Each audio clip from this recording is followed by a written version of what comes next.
Well, greetings and salutations, guys and girls. It's me, the Off-Grid Warrior. And, hey, thanks for swinging around tonight. I see there's a whole bunch of familiar names. Hopefully I have audio, so can somebody give me an audio check? Hi, Ranger. Of course, Ranger hears me talking and he wants in on the action. Got the coffee.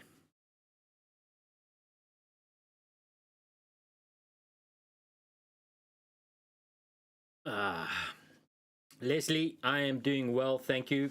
Very good. Hopefully you're doing well. Okay, so we've got audio. That's always nice. Just looking at all the screens I have to stare at, all the knobs and dials. I should really be looking at the camera, guys. Yeah.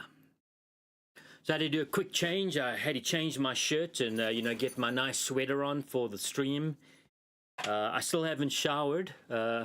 I did collect the snow for a shower. It's waiting. It's inside a big pot of snow, and as soon as I'm done with you guys, I can work on making a fire and melting the snow for shower. Yeah, okay, I've got some major delays tonight from when I talked to you guys answering, so I gotta keep that in mind. I'm way ahead of you guys, in other words.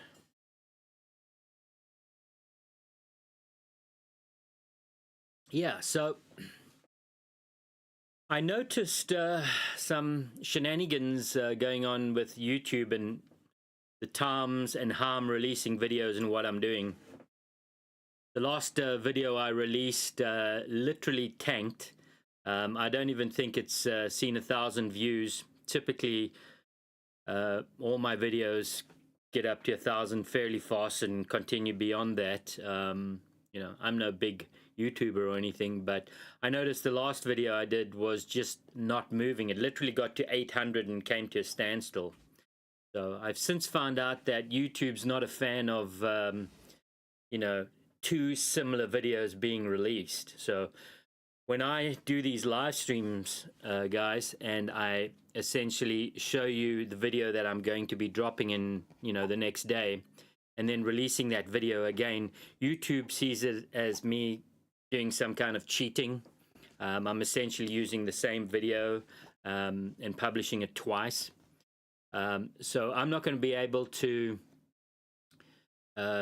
keep the same format that I've done in the past with reviewing the upcoming video in the live stream. So I've got some fresh footage. I'm going to attempt to get out some fresh footage that's exclusively just for live streaming, and we'll give that a go, and then release a video that's completely separate to what we cover in the live stream.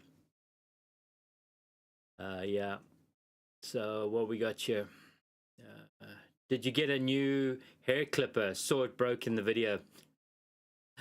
Yeah, no, I still haven't fixed my hair. Fortunately, it's growing, guys. I need to get a new hair clipper, but let's just say it's not a priority right now. Yeah, spending money on hair clippers is not, not going to happen. And I've learned, buying the cheapest hair clipper, which is what I did with the last one, clearly it didn't last very long. I didn't get much use out of that thing before it died on me. And maybe a couple years of light use. And it's just frizzled out of me. So yeah, so I've got a brand new video that only you guys will be seeing on the live stream, and we're going to be watching that. I just finished editing it probably about a couple hours ago. I actually just got back from an overnighter snow camp with Ranger. We headed out into the boonies, and we pulled out all the snow gear, which has been sitting for, a year and a half. I haven't really done the kind of camping that I've wanted to for some time. So we got out and spent the night out on top of the mountain here. And it was a good one. So I've got a great video. It's actually almost 30 minutes long. I think it's maybe 28 minutes. And I'm going to be releasing that on Sunday morning. I'll upload it, do the finish edits after the stream and upload it tonight. So yeah, fresh videos for everyone. Whispering Vine Studio, hello. I don't recognize your name, so welcome. I must say, guys, it is quite nice to sit down, make a coffee, and start seeing or recognizing names. I do appreciate you guys that show up, every time we have a live stream. So yeah, thank you. It's like sitting down with good friends in a weird kind of way. So yeah, okay, what else we got? Yeah, YouTube. I know there's other games in town, but I've been on YouTube for a while, and it's just familiar with me, and it's really is where I get the most views if I put in maximum effort. But I just have to play in the YouTube rules world. So yeah. I actually did have dinner. I ate 3 quails a little earlier, guys. So you'll get to see a little bit of that. Fun times. So we had 3 very tiny quails. Yeah, I think I'm done with the quail experiment for sure. I spoke about this last stream, but I have realized that if I'm not incubating quail eggs, it's pointless me having quails. The quails I got were not the large-bodied Coturnix quails. They're much smaller quails. It was a mixture of breeds, so they're all fairly small. They're not big meaty quails. So there's really not a lot of meat on a quail. And after eating the 3 quails, I was pretty much still starving afterwards. So yeah, actually no, it's like I haven't even had dinner, even though I ate 3 quails. Kathleen, this is Kathleen, just changed to a brand channel. Okay, gotcha. Well, welcome. Howdy, welcome. Kipster 1975, you said in an old video that when you had a chimney fire, your cabin filled with smoke.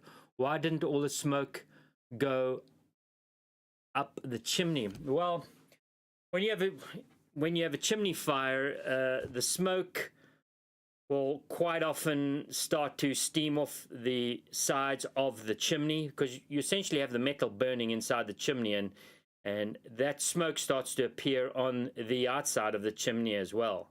That's how you spot it.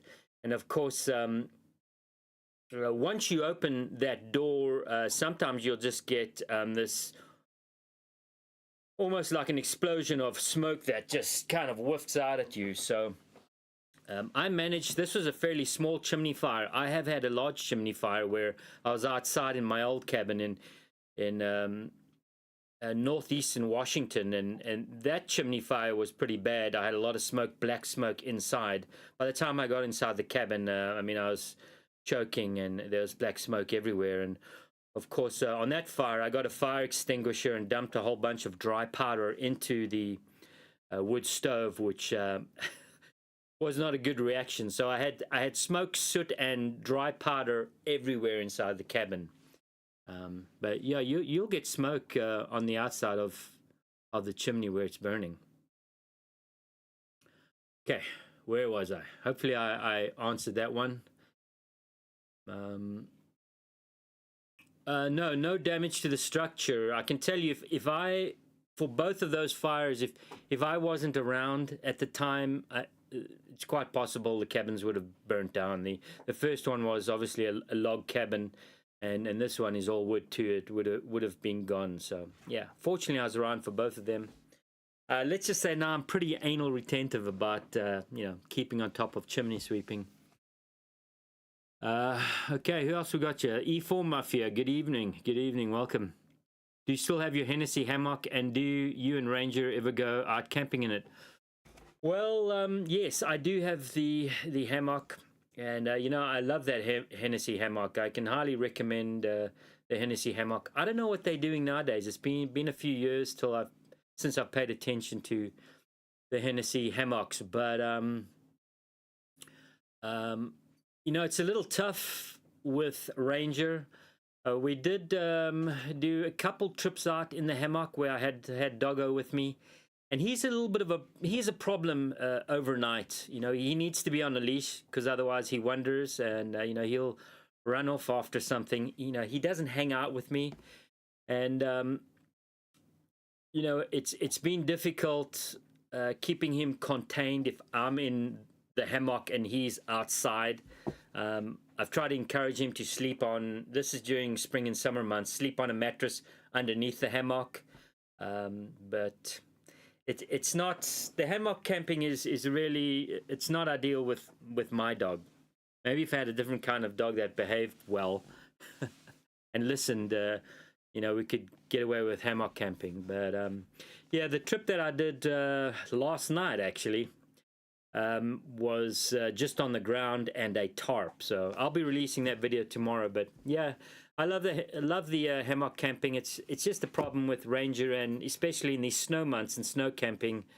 As much as I love it, it's not going to work for both of us. He needs to kind of be right next to me when we're out in the woods and sleeping, and contained somehow.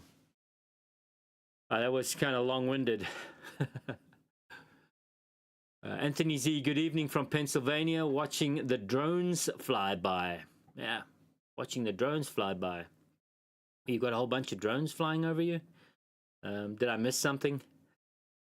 Well, anyways, thanks for coming around tonight. I do recognize you. You were here last week, yeah. Did I miss any chats there? Kipster, yeah, where were we? Kipster, was there any damage to the structure? No, I did change out some of the pipes, 2 of the pipes on one of the chimney fires. That was about it. Okay, so that's what we're going to be doing from now on, guys. Like I said, you know, exclusive videos on the stream, and the video that I release on its own will be, you know, a whole different video. So, well, I see we've got 17 viewers right now. So some of you are hiding. You know, don't be shy, folks. You know, feel free to say hi, jump in, say hello. And, you know, everybody's welcome here. So what we'll do, I think we'll start with the video now, since there's no more questions. We can always chat a little more after the video or during the video. You guys feel free to, you know, chat in the video, and if I can, I'll just answer with audio over the video. So hopefully I got it loaded in here. Well, let's check it out. Stream video, I think I put it in there. Okay, here we go. Well, greetings and salutations, guys and girls. It's the Off-Grid Warrior and Ranger. He's around here somewhere. And the girls, sorry ladies, didn't forget you. And of course, next to the girls we have the quail, the 19 quail, which today will become 16 quail. So yeah, we've got some water boiling, guys, or snow melting. Hopefully it'll turn into water boiling, and we're going to need that for, you know, clean up and taking care of the quail today. If you, the queasy type, maybe you don't want to watch this video.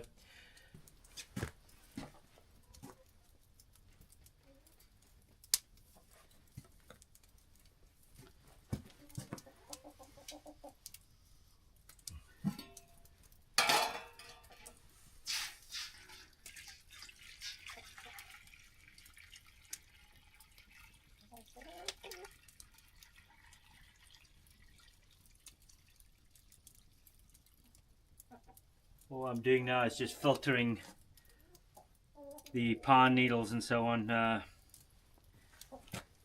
So I use my least favorite t-shirt for this.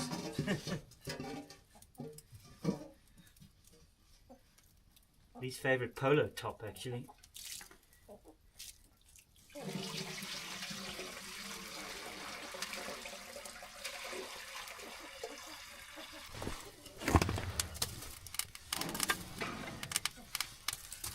So when I'm building, I save all my scrap wood for winter and for these type of chores.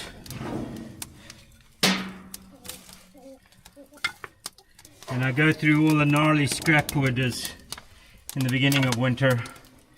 Leave the good stuff for when things are really rough out here. That's my strategy. What say you ladies? What's your strategy for staying alive? Keep laying.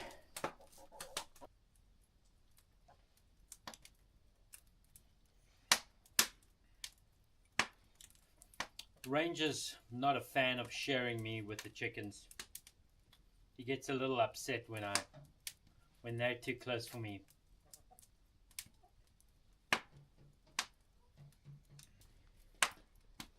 Anyways, I like to take a little bit of time doing this. Yeah. So there's a couple ways of doing this. One is getting scissors behind the quail's neck or head and giving it a good cut. You want to use good, paring scissors, ones that are meant to cut through bone, and do a quick cut. Of course, that'll obviously lead to some blood and can be a mess if you don't know what you're doing. Or the method I prefer is just, grabbing the head, getting your thumb just behind the head and your other finger underneath the beak on the underside of the chin, and then just giving, a good tug. You'll feel some crunching as you do that, some snapping, and you want to do it quickly and give it some effort. That's the preferred method for me. So that's what we're going to do now, and get her done.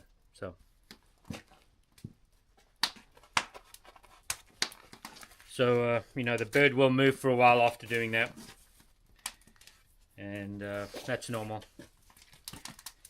So anyways, we'll just hold it, let it go through its spasms, and then go move on to the next one. Yeah, buddy.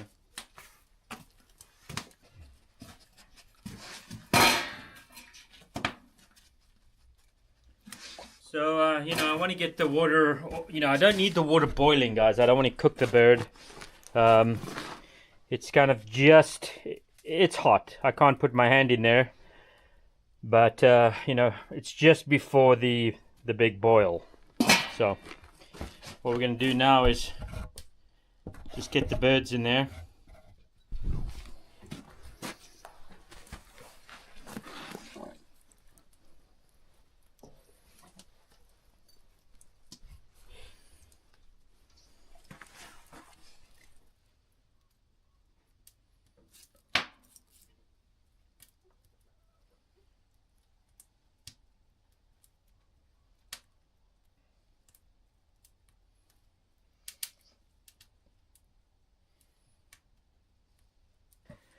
Okay guys, took a little longer than expected. It's kind of getting dark outside, so just thought I'd let you guys see.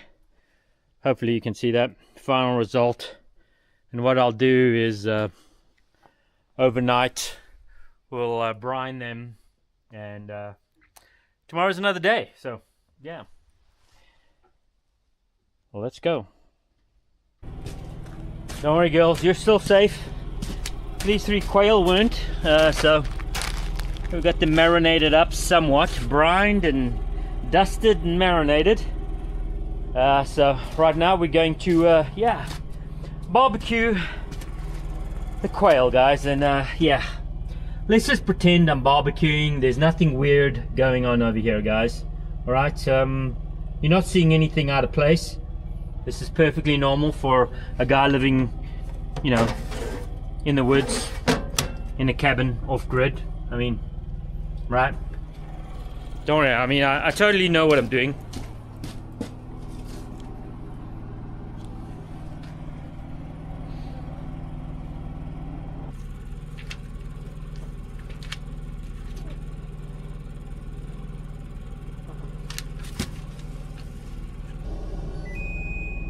Ah, what do you know?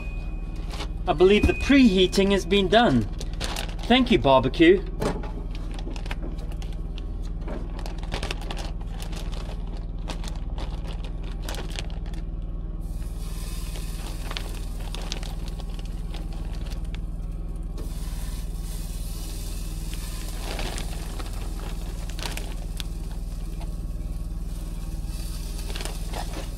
Like I said, guys, I totally know what I'm doing. Okay, so according to the manual, we can do a dozen chicken wings in like 16 minutes at $3.95. So I'm going with air fry time. Let's go 16 and temp up, $3.95 and go. Nice, I think.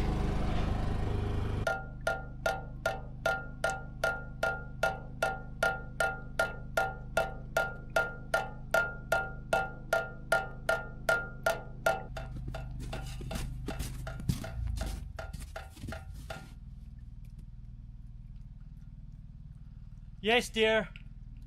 I'm washing my hands right now. Yes, I'll wash them thoroughly.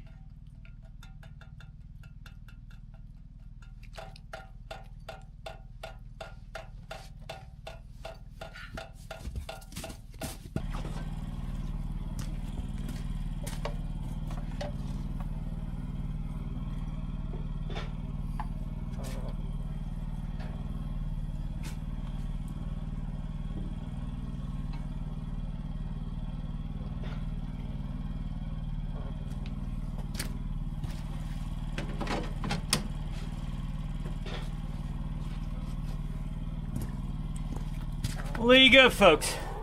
I present to you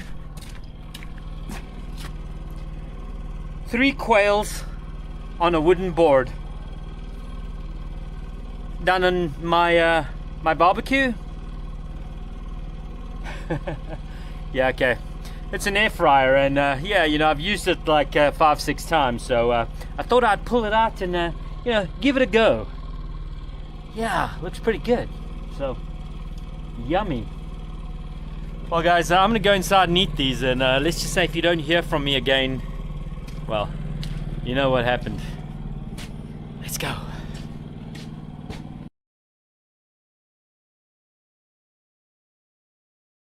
Well, I think we're back. We should be back. Well, greetings and salutations, guys and girls. It's the Off-Grid Warrior.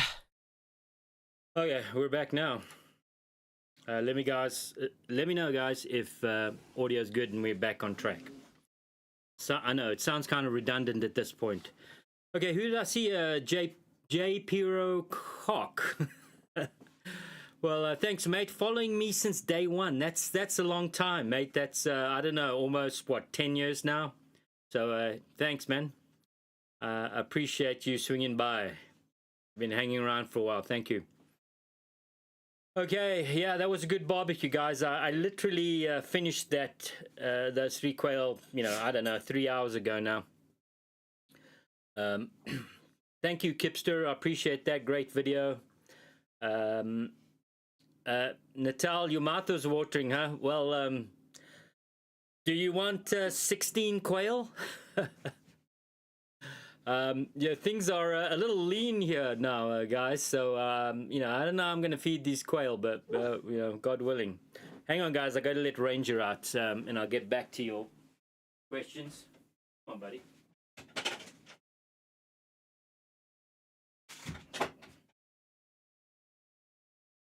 Okay, Ranger's out, and in a few minutes he'll want back in. Yeah. J. Piro, yeah, doing okay. Thank you, mate. You know, living the dream one day at a time. Barely. It took me a while to get here. Anthony Z, thank you, sir.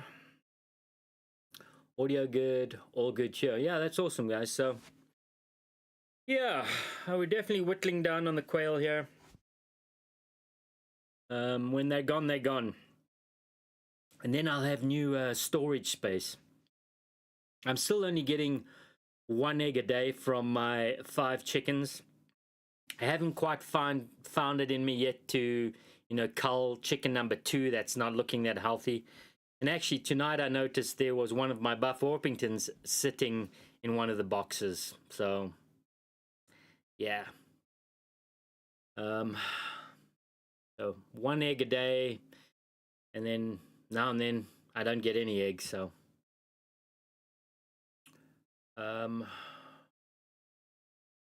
Chris James, all good here. Thank you. Kipster, what are your thoughts on having Ranger help you carry stuff up the mountain? Well, Kipster, I think I may have mentioned this on the last stream. You know, Ranger does like to work, and last year when my snowmobile broke down, I had him pulling a sled. Basically, I had him in front, me, and then the sled packed with, you know, water and gas at times and some groceries. And man, let me tell you, he would really hoof it. He put power into it, and there were times where I was exhausted and realized that, you know, Ranger was actually doing quite a lot of the pulling. The problem is I had to set up the harness so that, you know, he was connected to me and I could still control him. Because with Ranger, he likes to veer off path. And, you know, if he smells something or if he sees something, he has to explore it. So, you know, if I had a vest, there's really not much I could put in a vest for him to carry up the trail that we take. Also, it's a bit rough, so it couldn't be a cart or anything like that, I don't think. You know, he wanders too much, and, you know, he's off here and he's off there, and he sniffs that and he sees that, and then there's a squirrel. I don't think he's the ideal dog for, you know, just, you know, hoofing it and staying on tasks. So wrong breed. I know I've said it a few times. Ranger, he's outside now, but yeah, not getting a hound again, that's for sure.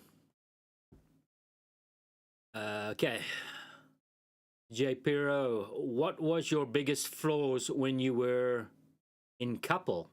Oh, well, we're going back. You're talking about the log cabin days. Biggest flaw when you were in couple. You're talking about the my significant other at the time. Are you referring to what was the flaw in that relationship? I don't know. Let me know in chat. Anthony, what are you using for internet? Starlink connection is really good. Yeah, Starlink, Anthony. Let me tell you, yeah, I hate to say it, but it's definitely a comfort for me. You know, I did the first, I'm forgetting now, year and a half or 2 years up here. No internet. There's no cellular signal up here. There's barely AM radio. So, you know, and I did fine. I definitely got a lot more work done. But, you know, the Starlink is proving to be pretty good. You know, and I've had some snow days where there's fairly large flakes coming down and, you know, it's still tracking and I have little to no issues with it, even in some, you know, pretty gnarly weather. There's been a couple times where it's been down for a few hours and I'm not sure what's going on, but I'd say overall it's pretty amazing. Now, I have heard that if you're in a large metropolitan area like, you know, New York or along the East Coast somewhere where it's just, you know, masses of metropolitan for hundreds of miles, there's obviously a lot more people connecting to satellites. I'm not sure if the bandwidth may be as great, but, you know, where I'm at, there's not a lot of people in this region all, you know, connecting. I'm sure there's a few, but, you know, that's one of the advantages of being out remote and rural and away from the urban sprawl is your connections to satellites are, you know, like, phew, really good. Okay, where are we at? I don't know what screen to look at. I've got 2 chats. Actually, I've got 3 chats. 3 places to look, guys. I need to dial that down. Do you hunt in your area? Yes, I do hunt, Leslie. I don't cover a lot of the hunting that I do. I'm a big bird guy. I like, I'm a big fan of, you know, grouse. And there's other animals that I'll take, but, you know, I typically don't put that out on YouTube and share a lot of that. It's just one of the personal things I kind of do. You know, I have in the past once or twice over the years, and, you know, I always get a bunch of weirdos coming out and whining. So, you know, I just keep that on the down low. Hang on, guys. I got to get Ranger again.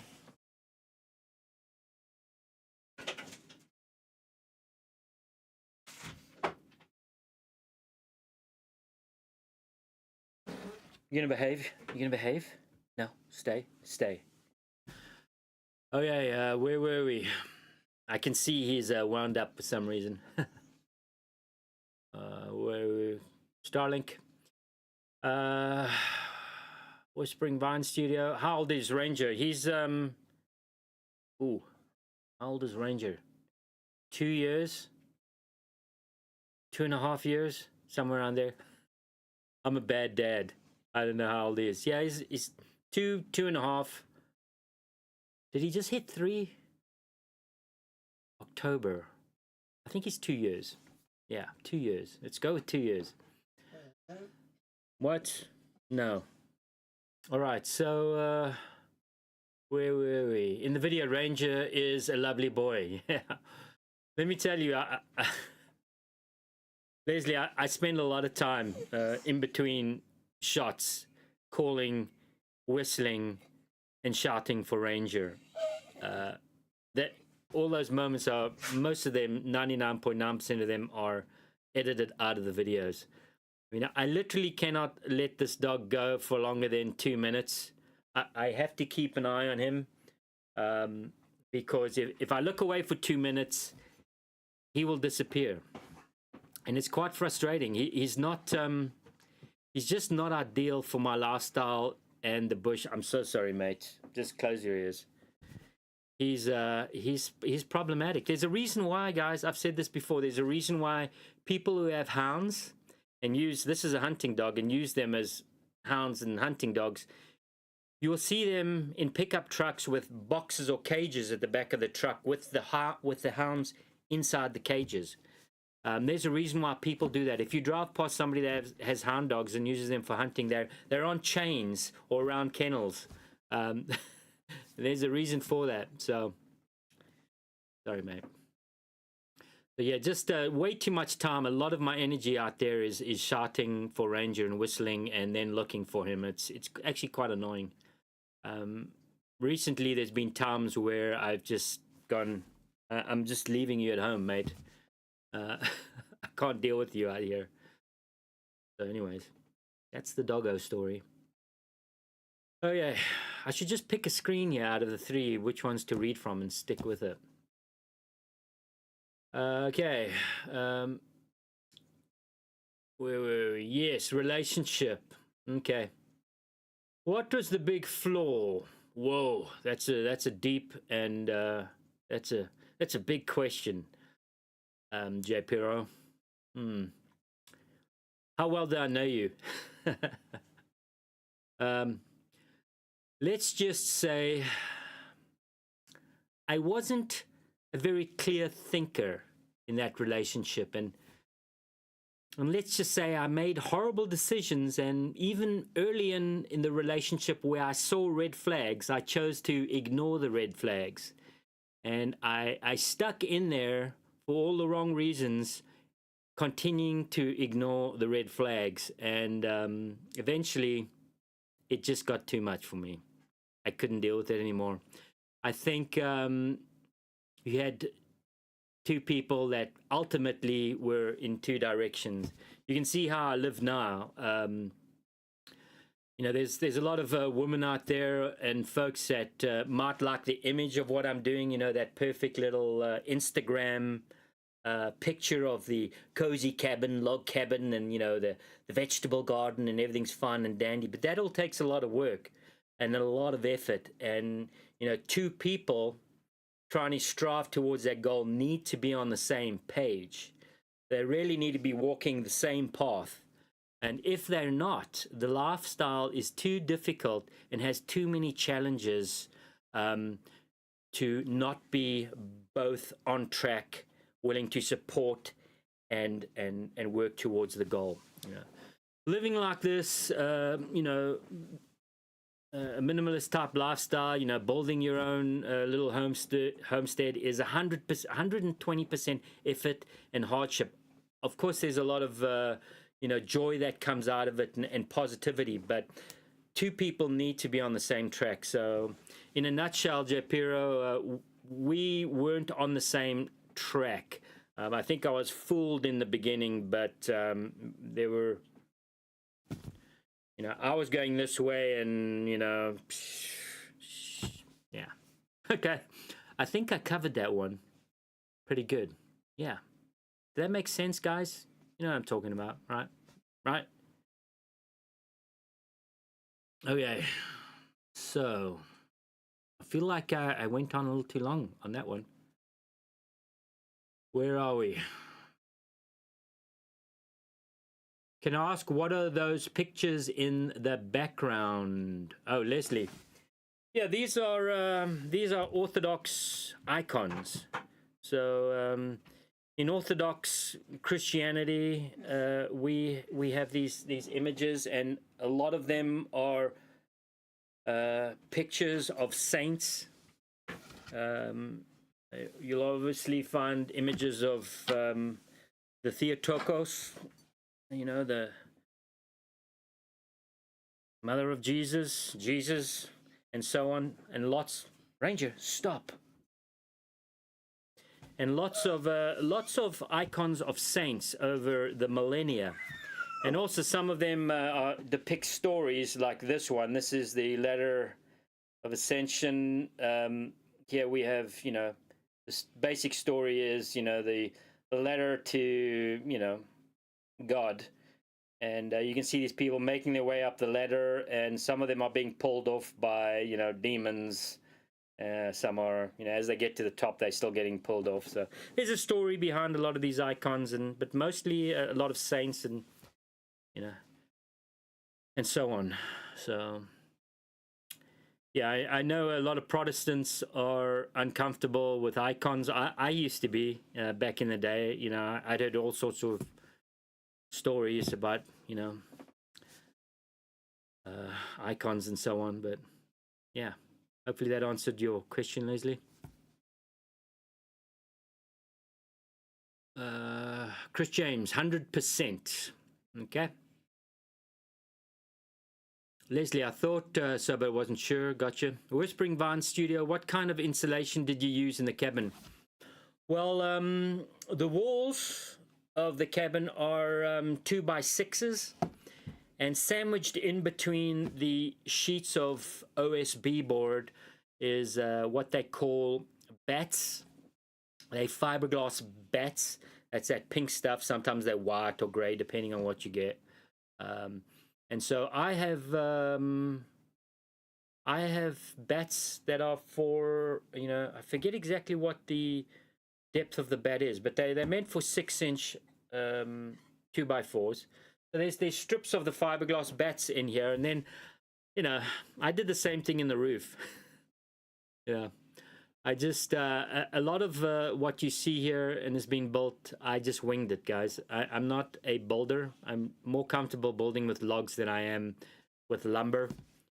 But it is fully insulated, and the floor too. The floor is also 6-inch, 2x6s, and then I have the same bats you find in the wall. I have in the floor. So when we get to those sub-zero temperatures, you know, when things just start, you know, everything's turning to ice, these floors do get cold.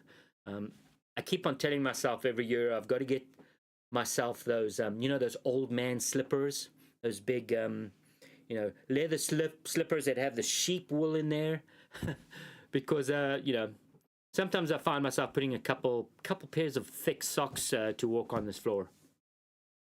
Yeah.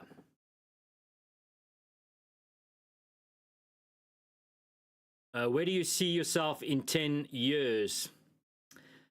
You know, Japiro, I don't think in terms of the future much anymore. You know, I spent a good chunk of my life always thinking about tomorrow or the next week or the next month.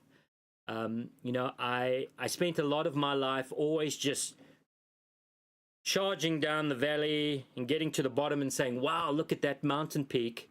I got to get up there. And I would charge up to that mountain peak, and I'd get up to the top, and, you know, I'd have this feeling of euphoria and go, whoa, there's another high mountain peak over there, and that looks really beautiful. I'm gonna go there. So I just kept on always, you know, trying to get to the next peak, always thinking about tomorrow or the next week, the things I needed to achieve. And I realized it took a lot. I will say a little bit of dysfunction and and disaster and failure and pain to realize that that wasn't really working for me. So I've settled more on just what's happening today, or in a couple hours, what I'm planning for, or maybe tomorrow. But I don't, fixate or ponder 10 years. I know that might sound weird. Coming from somebody who used to think like that all the time. I was always making plans for tomorrow or the next day. But, the problem with that, and again, I'm speaking for myself, guys, the problem with that type of thinking is I found I was also missing a lot of today. And not just today, but like right now, this very moment, I wasn't spending much time in this moment because, that next mountain peak looked far more interesting than whatever I was doing right now. So, yeah, that's, I just don't look that far ahead. I'm just glad to be here today and, alive, doing what I'm doing. Yeah, true. Okay. Leslie, so you're a religious man, that's good. I don't consider myself religious. I know it's people can debate that point, but yeah, I'm not religious, guys. There's a lot of religious people out there. I'm not religious. Yeah, I mean, I'm an Orthodox Christian, and I just leave it at that. Religion's a very, very convoluted, confused topic. Following the illusion, the dream. Yeah, guys, there's a lot you only figure out as you get older.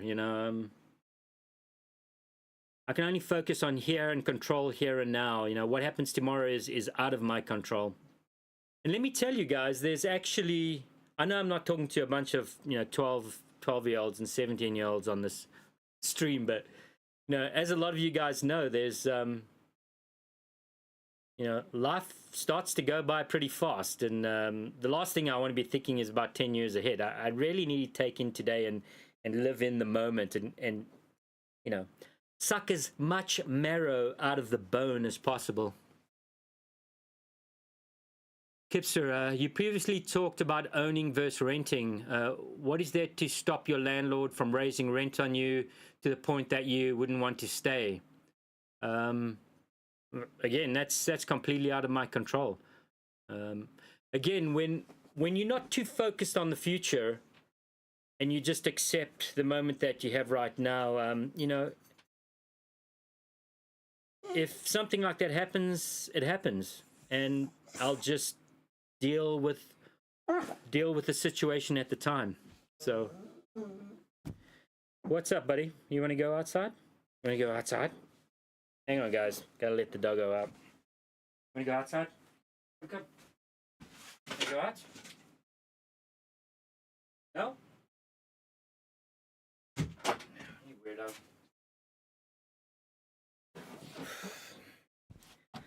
Yeah, Ranger's having some issues with his stomach. I've had to switch to the last couple bags with cheap, nasty grocery store food, and he's not doing too well on that. You want up? Get up. Up. Okay. It's funny, he only really does this on stream, guys.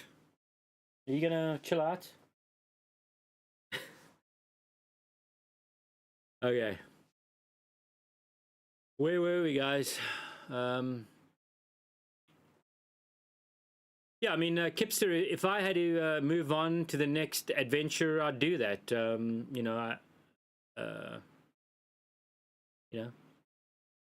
God willing, I'll be able to deal with it, and we'll tackle it as it comes up. Yeah. Okay. Where are we? John Citizen. No, that's a new name. Remembering to be in the moment is very important in this modern world. Yeah, John, you're right on, man. Guys, there's so much input coming in to the purview all the time. I mean, I live out in the boonies, and there's a downside to having internet. I do come across some stuff that's less than ideal. I see news, and I do partake in some news channels, not mainstream stuff, but you know, I witness what's going on, and it's a lot of negative input. I see people that just continuously, day after day after day after day, they just in this, you know, world of he's doing this, they doing this guy's going to attack, this is happening, they're doing this, and it's just a horrible way to live. Yeah, I really want no part of it, and it's one of the reasons why I'm up here, living like this. I just, it's time to detach from that and focus on the here and now and my living space and just being. Yeah. Live now is 100 years. No one will know you ever existed. I like that line. Live now in 100 years. No one will know you ever existed. Yeah, I haven't heard that one. Kipster, what would you like to do with your place if you had the wherewithal to do it? I mean, I'd like to get some siding up on this. I don't know how long the OSB board is going to last. It's really just a finances thing, you know. I kind of do as I can, guys. You know, I'm not going to be getting into debt for anything I don't own or that's not mine, and that I don't get to hold on when I die, you know. So, but yeah, some siding. I'd like to pretty it up around here. Yeah. I'd like, you know, some maybe more water, a couple more water tanks or a larger water tank situated a little bit higher than the one that I have now. So, you know, so I could have more, you know, water. Perhaps even if I could dig some kind of water tank pit and insulate it so I could have water through winter or running water through winter, that would be nice. But, you know, there's a part of me that just likes the struggle. I've made the joke before, guys. You know, like those Catholic monks that used to whip themselves, you know. Apparently, I like to whip myself. I like a bit of hardship. It makes me feel alive. When things get too easy for me, guys, I get a little skittish. So, yeah, there's not much, Kipster. Yeah, so I'd like to pretty it up a little bit more. You know, maybe expand the greenhouse, but you know, that depends on water. I'd need a couple more water tanks for that. That's really about it. I'd like a Lamborghini too. No, just kidding. Don't want that. A truck that runs. I'm having issue with both vehicles right now, so yeah, I might have zero vehicles soon, and just a snowmobile I can't afford to put gas in. Who, me, worry? Okay. Whispering Vine Studio, life is short, don't complicate things, enjoy the day. Yeah, you know, these are really simple words, and you'll be surprised just how many people can't, you know, grasp it or really feel what you've said there. It's sad. It's one of the reasons why we have all this turmoil. Ranger Heart, yep. John Citizen, have you considered using a vehicle as a dwelling? Well, John Citizen, been there, done that. I've lived in everything, mate. I've lived in everything from small sailboats, catamarans, large yachts, mega yachts. I was in that industry for a long time. Log shelters, tents through a winter, RVs, campers, vans, cars. I spent a winter in a Subaru car, living in the back of a, you know, Subaru. That was fun. And, you know, I was gainfully employed at the time. I could have easily rented a place, but I just chose not to. So, you know, I'm wired a little weird, guys. Yeah, I've even I converted. If you look at my earlier videos, who are we talking to again? John Citizen. Yeah, if you look at some of my earlier videos, I do. There's a video that has a cargo trailer conversion.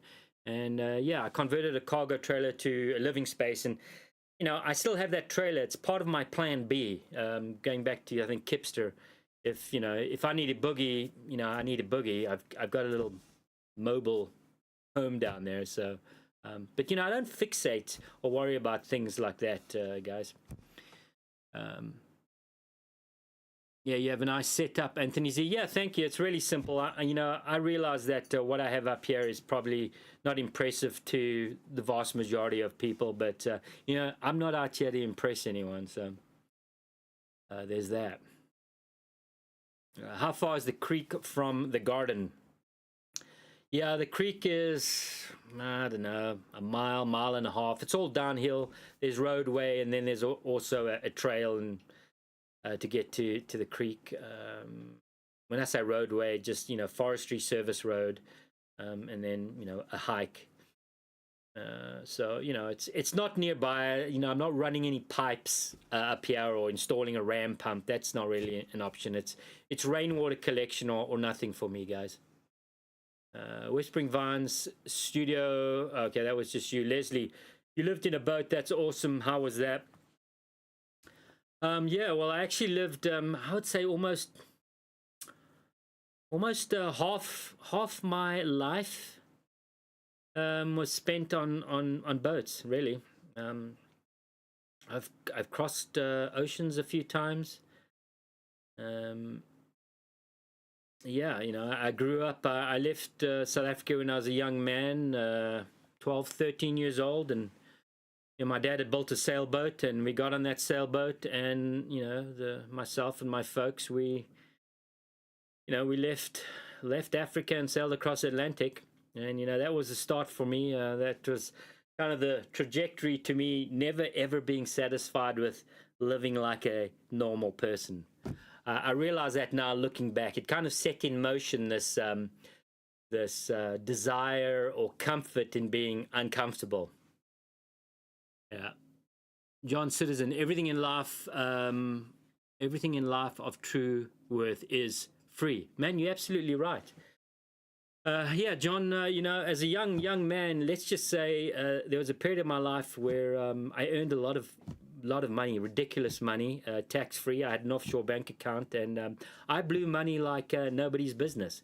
I wanted something, I bought it. Money was not an option, and I lived pretty wild. And I think back. I don't think about it a lot anymore, but yeah, a lot of it's embarrassing, and sometimes I just shake my head at what I did as a young man. I blew so much money, not even funny. So I can look back, and there's a reason why I'm at where I'm at now. It's not because I never experienced a different lifestyle. It's these have been steps that have led me here. Okay, did you ever come close to dying at sea? Yeah, Kipster.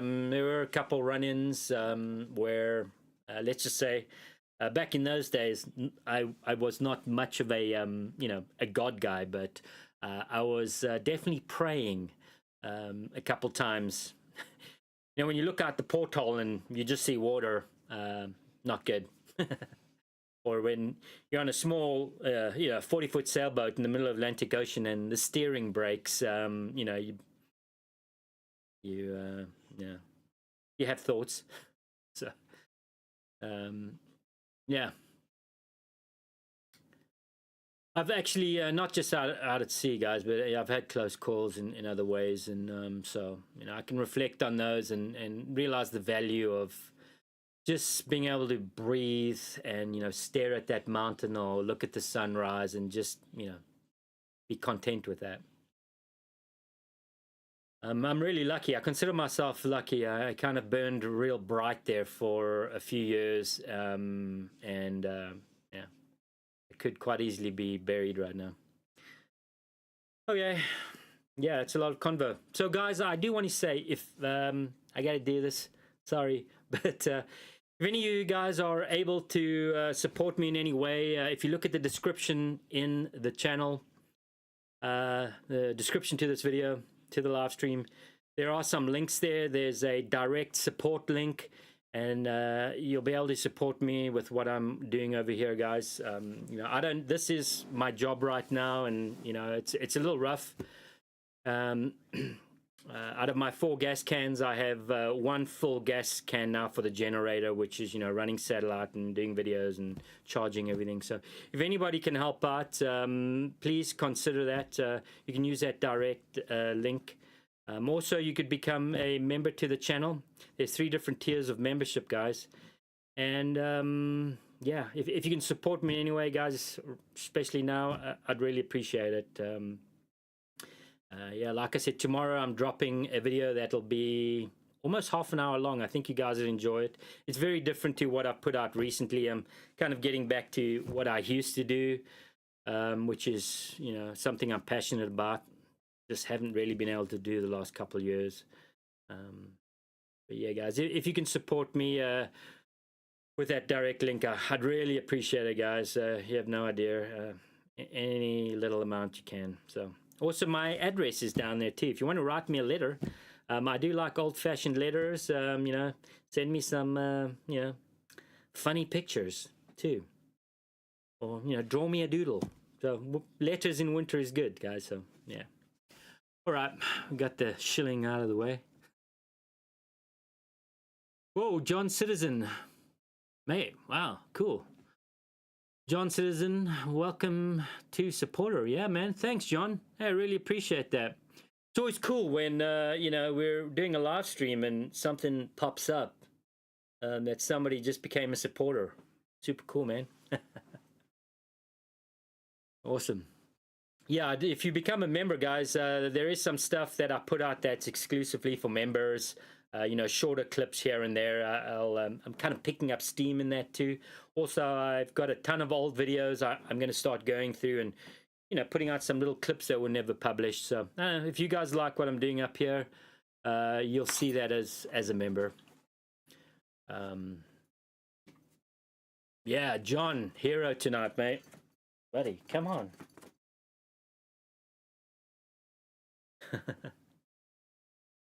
Yeah, so any question, guys? This has been a good one. I like this one, and I really want to thank you guys for showing up. It's like I said, it's nice to see names that I recognize. I do spend a lot of time in my own head up here, so this is as much as you guys may enjoy this or get some value out of it. I actually feel like I'm getting to sit down with some people and have some conversation. It gets a bit weird when you just have a dog to talk to. Ranger, what's going on? When you just talk to your dog and chickens, you begin to question your sanity. I've stopped talking to the quail. They just upset me. Oh, thanks, buddy. Yeah, so what we got? Any more questions, guys? If not, I think we're going to call it a night. We've probably been going for a couple hours here. I have no idea. Let's I'm not even sure how to check that out, but yeah, what is the time? 7:30. Yeah, we've been going for about 40 minutes or so. Yeah, guys, let me know how the stream's been. What's the quality like? It's always tough with satellites. I mean, even though the Starlink is pretty good, guys, I notice sometimes I can see when the frames drop or bandwidth takes a dump. And it does fluctuate a little bit, so I'm wondering if that actually affects the stream and quality for you guys. I feel like it may have been good tonight, guys, quality-wise. Yeah, let me know, is the resolution good? For those of you that are new here, I have to stream at 720. I've tried pushing it up to a high resolution, and it's, Starlink ain't quite there yet for super resolution, so that's why we do the stream in 720.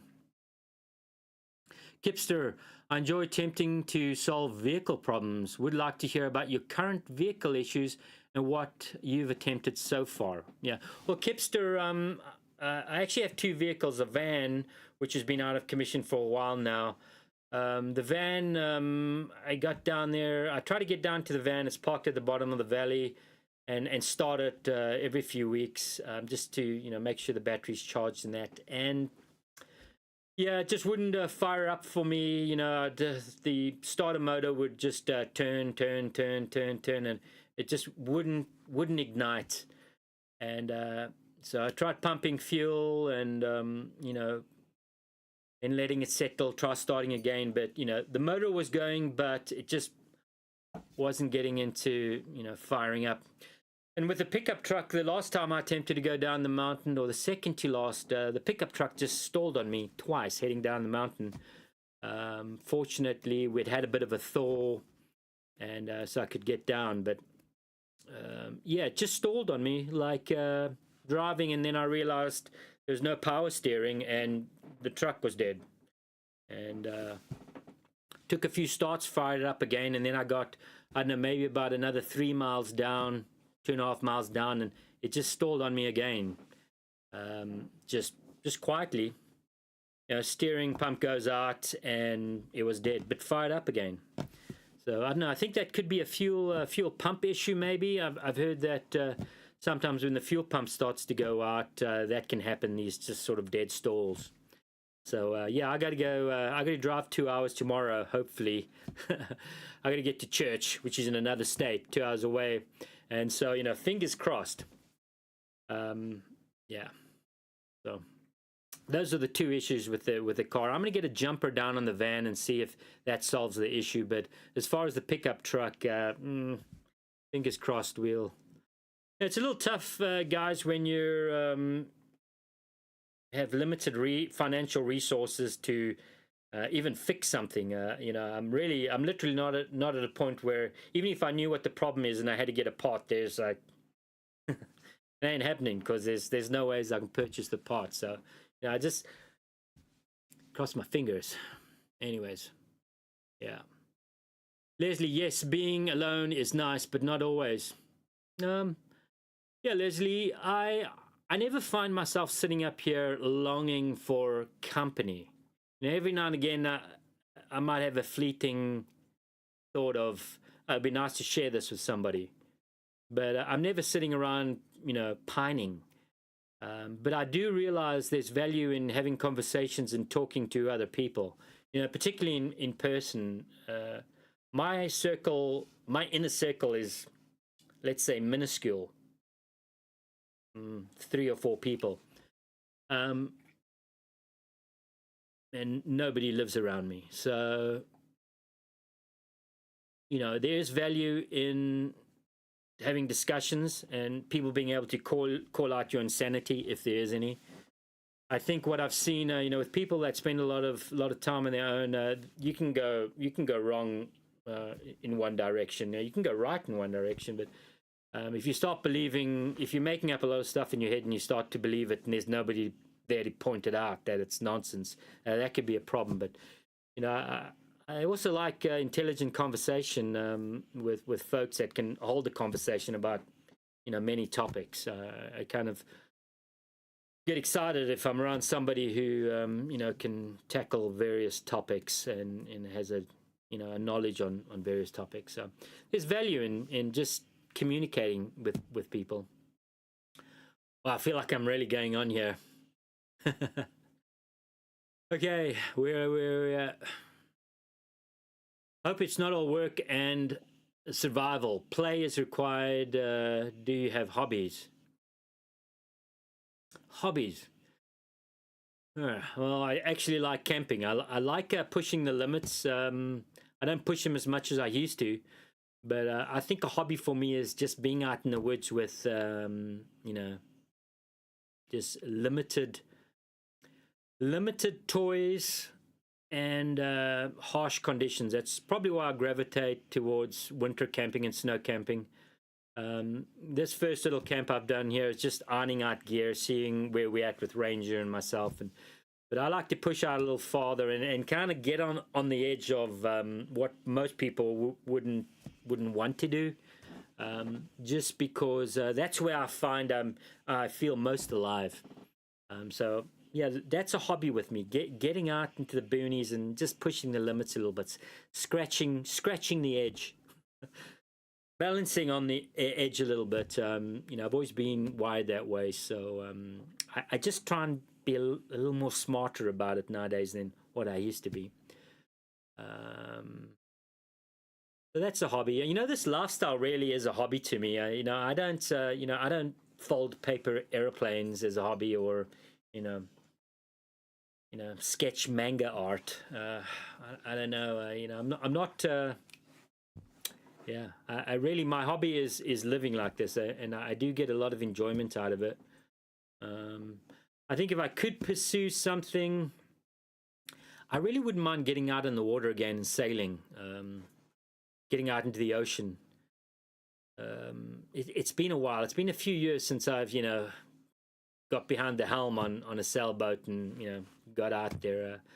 It's not something I think about often, but recently I've been pondering it. I would, if I had access to sailing and I was on the coast, that would definitely be a hobby of mine. Scott Wallace, good on you, brother. Scott Wallace, you just popped in. Did I miss you coming in?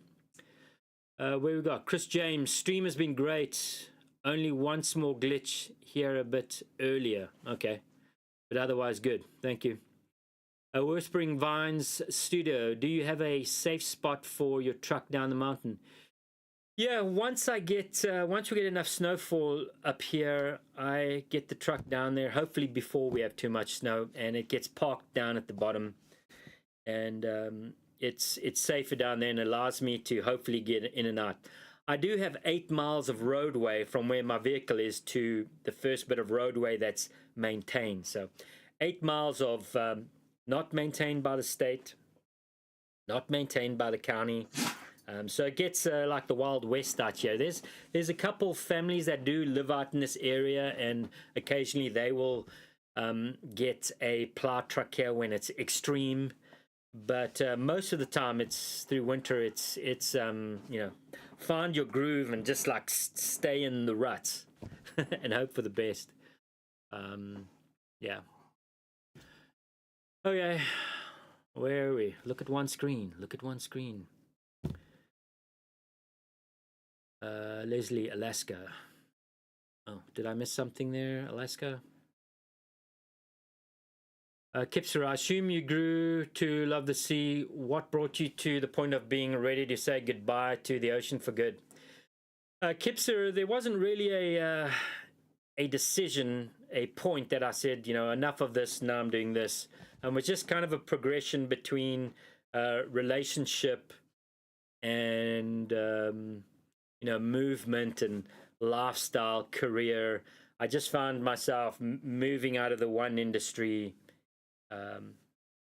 Actually, I did at some point decide, okay, I'm done with the whole being out at sea, not having a life. I want to do the normie thing, the white picket fence, get a job with a business, start paying taxes. Anyways, yeah, I mean that was years ago, but from then on it just kind of progressed. There's never really a decision. I'm absolutely done with sailing. I mean, as a career somewhat, but yeah, it's just organic movement away from it, I think. But yeah, I think the thing about sailing for me, and I'm not talking about, well, I guess it would get fun to get out in a lake somewhere in the middle of the country. But I really like the challenge of open ocean sailing. Again, I think it ties into the little bit of danger. When you're out in the ocean on just this little plastic or fiberglass or wood structure, you really, it's you and you and the elements, and the elements really are way more powerful than you are. So there's a little edge of danger that lifestyle I enjoy and appeals to me. So as a young guy, I mean, I used to get on a windsurfer and windsurf between islands down the Caribbean chain. I did that one time. I did about 6 islands down the Caribbean chain just on a windsurfer and a backpack. And there were some sketchy times on that trip too, with losing wind and floating for 2-3 hours till the wind picked up again. So yeah. What else we got? Leslie, have you ever seen the film or read the book Into the Wild?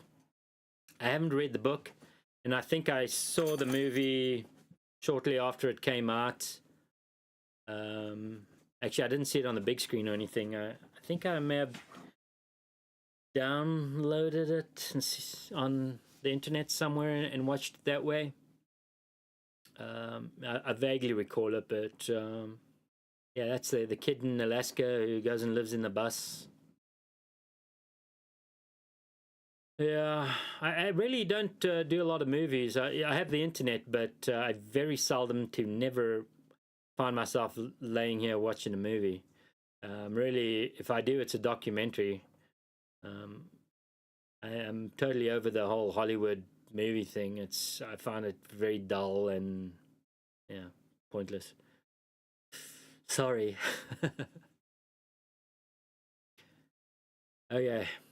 Might you obtain additional types of livestock? Well, we've scratched quail off the list. I think being able to milk something would be nice. I haven't had milk for a while. I am a milk drinking guy, and it's just one of the things I've had to just say, yeah, I can't buy that anymore. But I don't know, maybe a milking goat. Yeah, can't have any cattle up here. Maybe a single milking goat or two, but I'd have to feed them.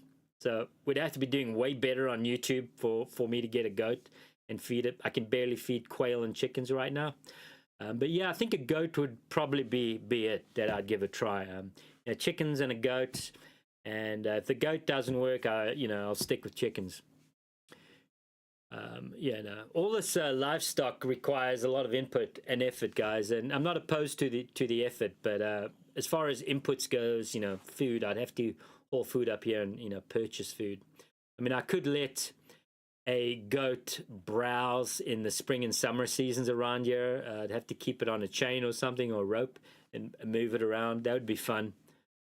But winter would be, inputs. I'd have to, drag a whole bunch of feed up here for a goat or two. But yeah, I'd give a goat a try. A milking goat. Buddy, what's your deal?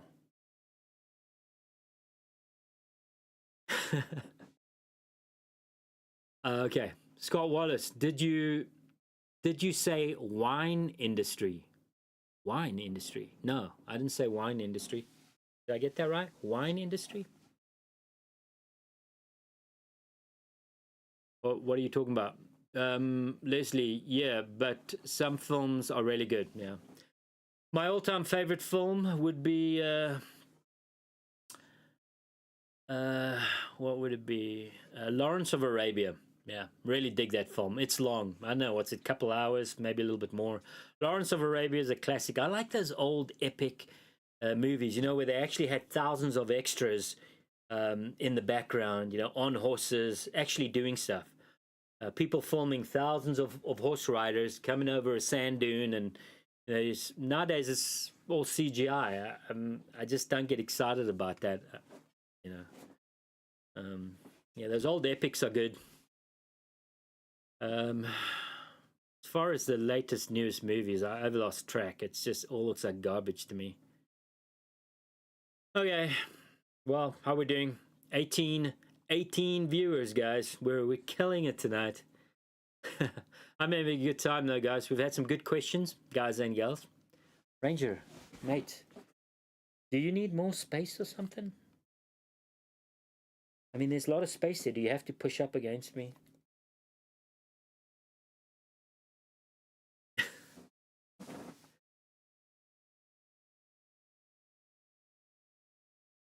Yeah. Leslie, music. How about music? I'm all over the. I do enjoy. I do enjoy music, guys. I often have music in the background when I'm filming, but I've learned to turn music off. Because sometimes YouTube, if I'm filming a video and there's music in the background, just ever so slightly, YouTube will pick it up and flag it as a copyright violation. That's happened a handful of times over the years, and when you get enough of those, they can take down your channel. It's quite ridiculous, guys. Every little bit of sound that you hear on my videos, the upcoming ones and the past ones, if there's a little clip of music on it, I've had to license that. Of course, I only license free music, but I still have to go into YouTube and say, please let me use this clip. This is what the clip is, you know, and set it as, you know, get a license for it, even though it's free. I mean, it's insane. So yeah, I listen to a lot of music. I'm all over the charts. I like, you know, I go through these phases. I can do anything from, you know, old school country. I really like the old school stuff. You know, the Johnny Cash stuff and his crowd. The names elude me right now. That old, like, old rebel country. The Highwaymen, those guys. Classic old school American country, not the pop stuff. I can go from that to electronica. I'm going to say some wave stuff, Fash Wave. I know most of you haven't heard about that. I'm not a fan of pop. I don't know who's out there now. Don't do rap, obviously. You know. Yeah, so I can kick between electronica and classic old school country, and you know, the sort of 80s, 70s classic rock is also good. I mean, even though that was technically before my time, I enjoy that kind of music. And then, of course, I have a little bit of an 80s European kind of alternative music. I have some bands I like. Depeche Mode jumps to mind. I used to be a U2 fan, but, you know, lost interest in that guy. He turned out to be a real, I won't say it on the stream. So yeah, I'm all over the map, guys. All over the map. And gals, Leslie, all over the map with music.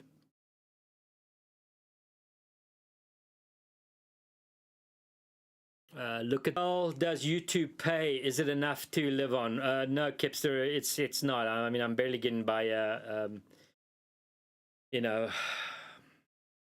last month, and you know, YouTube will pay for, you know, last month I'll be getting December the 21st. So for November, I have to wait to December 21st. And look, I'll be honest with you guys, it's a couple $100. It's what I made from videos. So, you know, it's like, not like I'm, you know, just killing it on YouTube here, guys. Let me tell you what, a few cans of gasoline gets swallowed up pretty quick. Okay, well, I just got an error notice here that YouTube is reconnecting. Let me know, guys, if everything is good, if there's any issues. Yeah, Kipster, I'd really, I mean, if I can get a handful of people that are willing to become members and, you know, and help me out that way, that would be nice. You know, I've been doing this YouTube thing for a long time, and I haven't really had this discussions publicly with anyone, but I got tired of you know, being over fixated. I got to a point with YouTube where I was just paying too much attention to the algorithms and you know, the correct keywords to use, and you know, what people are typing to view my videos. You know, I started looking at the data and the you know, what I needed to do, you know, have better performing videos. And I started to feel like a bit of a sellout. You know, I started this YouTube thing because I just thought it was fun and cool, and I wanted to share what I was doing. I've shared this before. I didn't know for a long time that I wasn't even looking at subscribers. The first time I heard that I had subscribers, somebody actually pointed out to me. They said, "Wow, you know, you've got 13,000 subscribers." And I was like, "What? That's crazy." And so, you know, I was just doing this for fun for a long time. And then I picked up on it, and it became a little bit of a infatuation, and I felt like a little bit of a sellout because, again, I was looking at those, you know, those keywords that I needed to use, and I was looking at the analytics, you know, where people were coming from, how long were they watching the video, what videos were performing well, what titles. Then I started thinking about thumbnails. How am I going to attract people with the right thumbnails? And at that point, it becomes too much like a business or a job. And that's one of the reasons why I stopped on YouTube for a while, because I didn't like the way that the direction I was going. You know, I get people that reach out to me, we'd like you to review this product and review that product. you know, out of the 20 offers I've had over the years, I've probably reviewed 3, 4, and these are things that I could actually use and that I liked. Most of them are just garbage, and I say, no thanks, not interested. So I don't want to get to that point where I'm, you know, so desperate and fixated on, you know, becoming an influencer or a big YouTuber. I don't want to go in that direction. But I have made a decision to try and have the channel and get some support so I can live a minimalist lifestyle up here. So yeah, I apologize, guys. I'm going on a little bit of a you know, rant you probably didn't ask for, and a little too much information there. But yeah, actually, this video that I've just done recently, a company reached out to me to review a heated jacket. Now, I've never had a heated jacket, and I've kind of thought in the past they're dorky, but I reviewed. The video wasn't exclusively a review about the jacket. I just incorporated it into what I was doing, and I think that's the way I'll go ahead with this. So I've had the jacket, and I've used it and abused it, and I gave my opinion on it. I didn't get any money for that. So yeah, I mean, I think that's how I'll move forward. If it's something I can use, if I get an offer and it's something I can use or find beneficial, I'll take a look at it. But I'm really hoping I can have a group of people that can become members, and I can share some stuff that I typically don't want to share with the general public. I can have a core group of people that will support me, and you know, we can kind of, I can share some fun, you know, good stuff, behind the scenes stuff. But you know, this isn't a get rich dream of mine, I promise you. Wow. Okay, I went long on that one, guys. I'll call it quits now. Whispering Vine Studio, it is buffering on my end. Could be me though. Yeah. I mean, my connection looks good now. Did I miss a few there? I was going off on a rant. Yeah, Kipser, hopefully I answered your questions. What's my favorite meal? Yours is pizza and burger. I mean, I actually would like to make a pizza up here. I don't mind pizza. It's not a meal that I'm actually a big sushi fan. I love fish, and because I'm, you know, kind of picky about fish, I just don't buy any this far inland.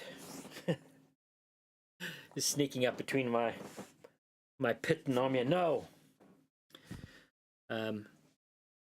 buddy, come on. Yeah, I'm kind of a sushi guy. I love sushi. It's been months, guys. I mean, if one of the things I like to do if I have to go into a town or city nearby, which is rare to never, I do typically like to look for a good sushi spot. You know, living out at sea for many years, you know, fishing, pulling out, you know, tuna, marlin out of the ocean, and then just eating it right there. I mean, I've eaten tuna heart and tuna, you know, right off the fish that's just come out of the ocean into the mouth. Spoiled for many years with fresh fish. So yeah, definitely a fish guy. Not the stuff you get in supermarkets this far from the ocean. Oysters, I love oysters. Oh man, my mouth is actually salivating now, guys. Just thinking about it. It's been a few years since I've sat on the ocean side and just scoffed down a whole bunch of oysters, you know, with the Tabasco. You got your fresh oyster there, and you know it's fresh when it's still moving, right? It's got to move, otherwise it ain't fresh. So you have your big oyster there, and you squeeze a little bit of lemon juice on the oyster, and then you take your Tabasco, a couple drops of Tabasco, and just, oh man, guys, I'm salivating now. Miss that big time. Man, Ranger is farting up a storm, guys. It's I might have to crack a door here soon. It's as cheap as grocery store food. It's he's not doing too good on it. Okay. Gotta love dogs. Mine farted the other day while he was asleep and woke himself, and it started barking lol. Yeah, guys, actually I'm gonna crack the door right now. I don't have a fire going in just yet. Talking about fires, I still need to make a fire tonight and get shower water and get showered tonight before tomorrow, because I don't shower when I wake up and have to, you know, be leaving for, you know, church, the crack of dawn. But I gotta open the door, guys. Bear with me. Ranger, man, that's bad. Yeah, are you dying inside? God. Woo. Okay, guys. My goodness. That's rough. I'm concerned. Okay, yeah, Leslie. You're no sellout. We all need money. It is what it is. Is you are only human, yeah. I mean, my needs are very small, guys. You know, I'm not trying to make it big on YouTube so I can buy, you know, my Toyota 4Runner and, you know, go off-roading. I mean, if I can just pay for gasoline and some food, gas food, dog food, and chicken food, I'm a rich man at that point. And let me tell you guys, it's, I don't want to carry on this point, but it is a real struggle for me. I'm concerned about dog food for Ranger. We're at a quarter bag, and I mean, something's got to happen here. It's going to be a rough wait till the 21st of December for me to get, you know, a couple $100 from YouTube. So I'm going to use the opportunity, guys. If you can, check out the direct link in the description to the stream, and if you can, I'd appreciate the support. Anyways, enough. Leslie, it's good to vent in a while. Yep. The problem is venting publicly. It could come back and bite you. Scott Wallace, in Iraq we didn't have sushi. That made me happy. We were hundreds of miles from the sea. Yeah. What did you have out there? Sandflies. Nice. Yeah.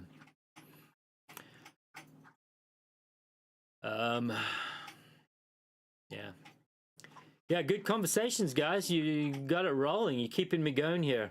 I rely on you to keep me going. I'm definitely not a guy who can just, you know, talk all night and come up with stuff. I'm feeding off you guys. So when things start to slow down and the numbers drop off, we'll call it a night. But right now, I'm good. What is the time? Oh, okay, definitely been going a couple hours.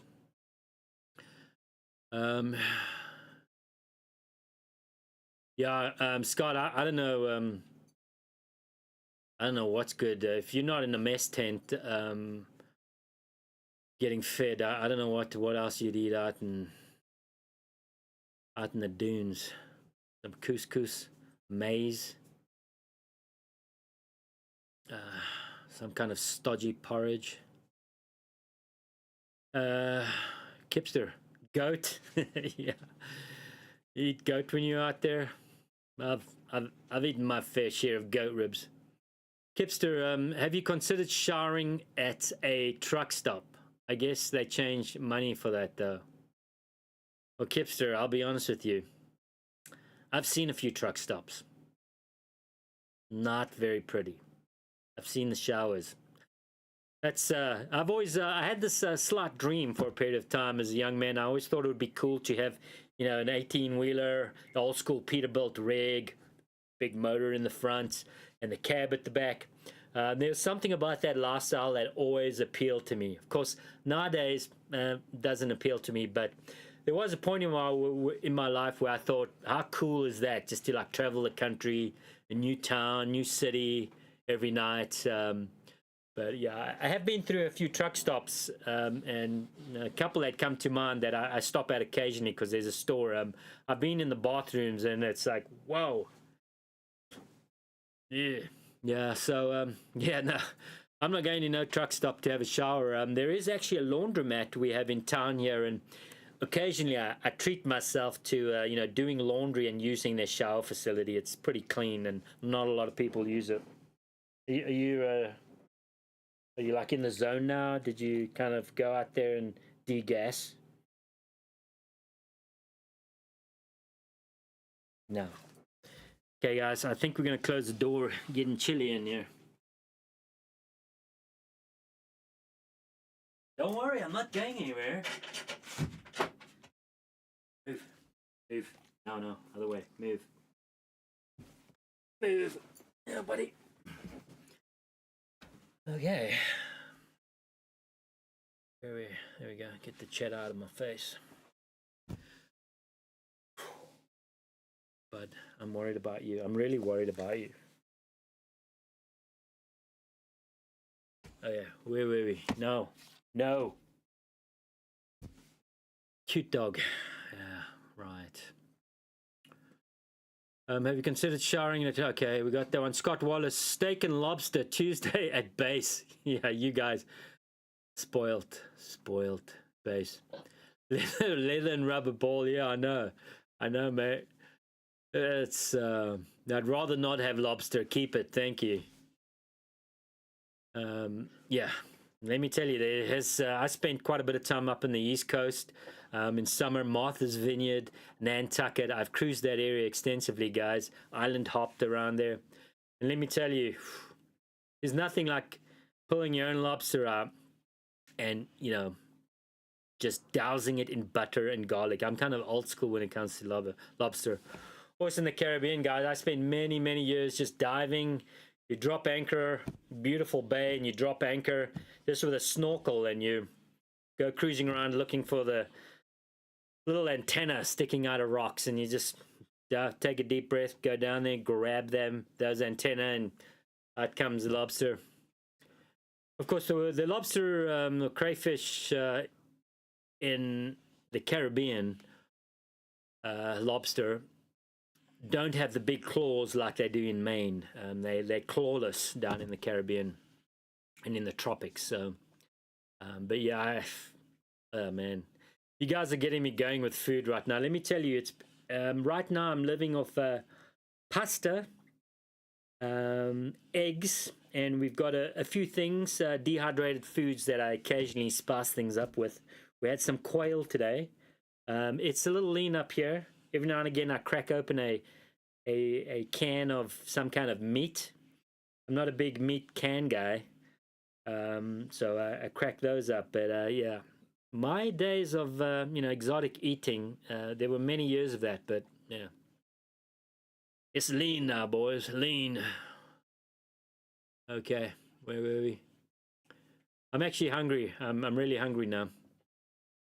Kipster, do you watch the Outsider YouTube channel? He created a log cabin and other stuff. I wonder if the two of you should team up.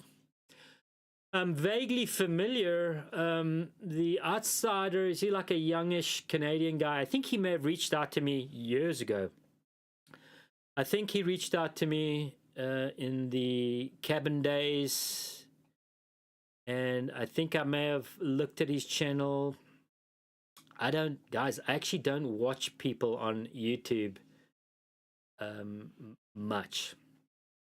There's no channels that I really follow and regularly keep up on.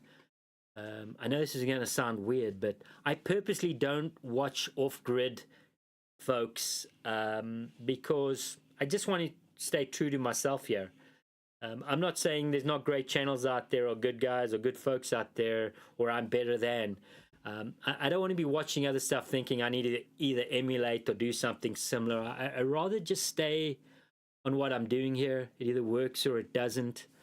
I've seen people come and go at points over the years that I did kind of monitor on the sideline. There's one guy I tell you that I've known of for many years, and he's probably, he's definitely a niche guy, and he's not really, he's got his own thing going, but he's a guy that really got me started on this whole YouTube thing years ago. I don't know, 10, 11 years ago. And it's a guy by the name of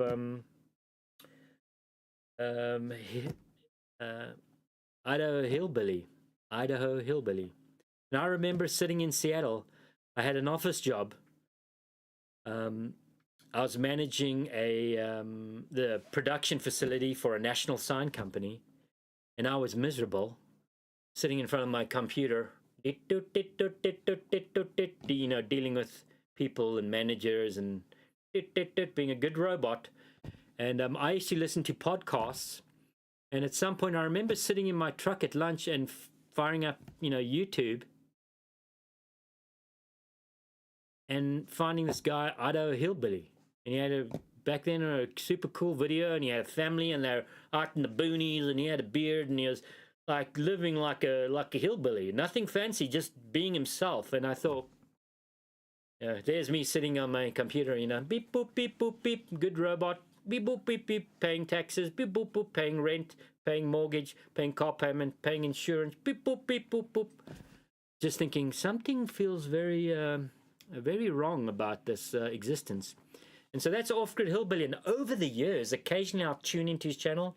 I don't really follow him, but he's the only one guy that I can think of. I mean, I've seen couples and go, these off-gridder couples, like, oh, we got a cool cabin, check us out. And I don't want to go into another rant here, guys, but, a pretty little wife, and she's got her yoga pants on, and she's looking very cool in front of their cabin, and it's, the video's been out for 2 days, and it's got 1 million views. And she's like, I actually need to hire myself a cute, pretty little lady with nice yoga pants, and she can stand in front of this cabin on a nice snowy day, and we'll get some pictures and use that as the thumbnail, and we'll get millions of views. So I've seen people like that come and go, and never tuned into them or followed them, but I really don't watch a lot of guys. There's another couple that comes to mind. 1 minute they're doing homesteady videos. She's canning and he's out in the building a garden. And then the next minute they're talking about Armageddon and China and Russia, and they're trying to kill us with cloud seeding, and the thumbnails, all this clickbait stuff. And I just see this, and this is what I alluded to earlier, guys. When you start paying attention to things like analytics and the data, who's watching your channel, why they're watching your channel, you start to fine-tune things. You start to consider your thumbnails, and how can I make this thumbnail more eye-catching? Can I maybe lie a little bit or use something that's not even in the video? I started to see the progression over the years of more of this clickbait stuff, and titles went from being descriptive of the video to like just what I call fear porn, and so this is what I saw a few years ago, and I was like, I'm out.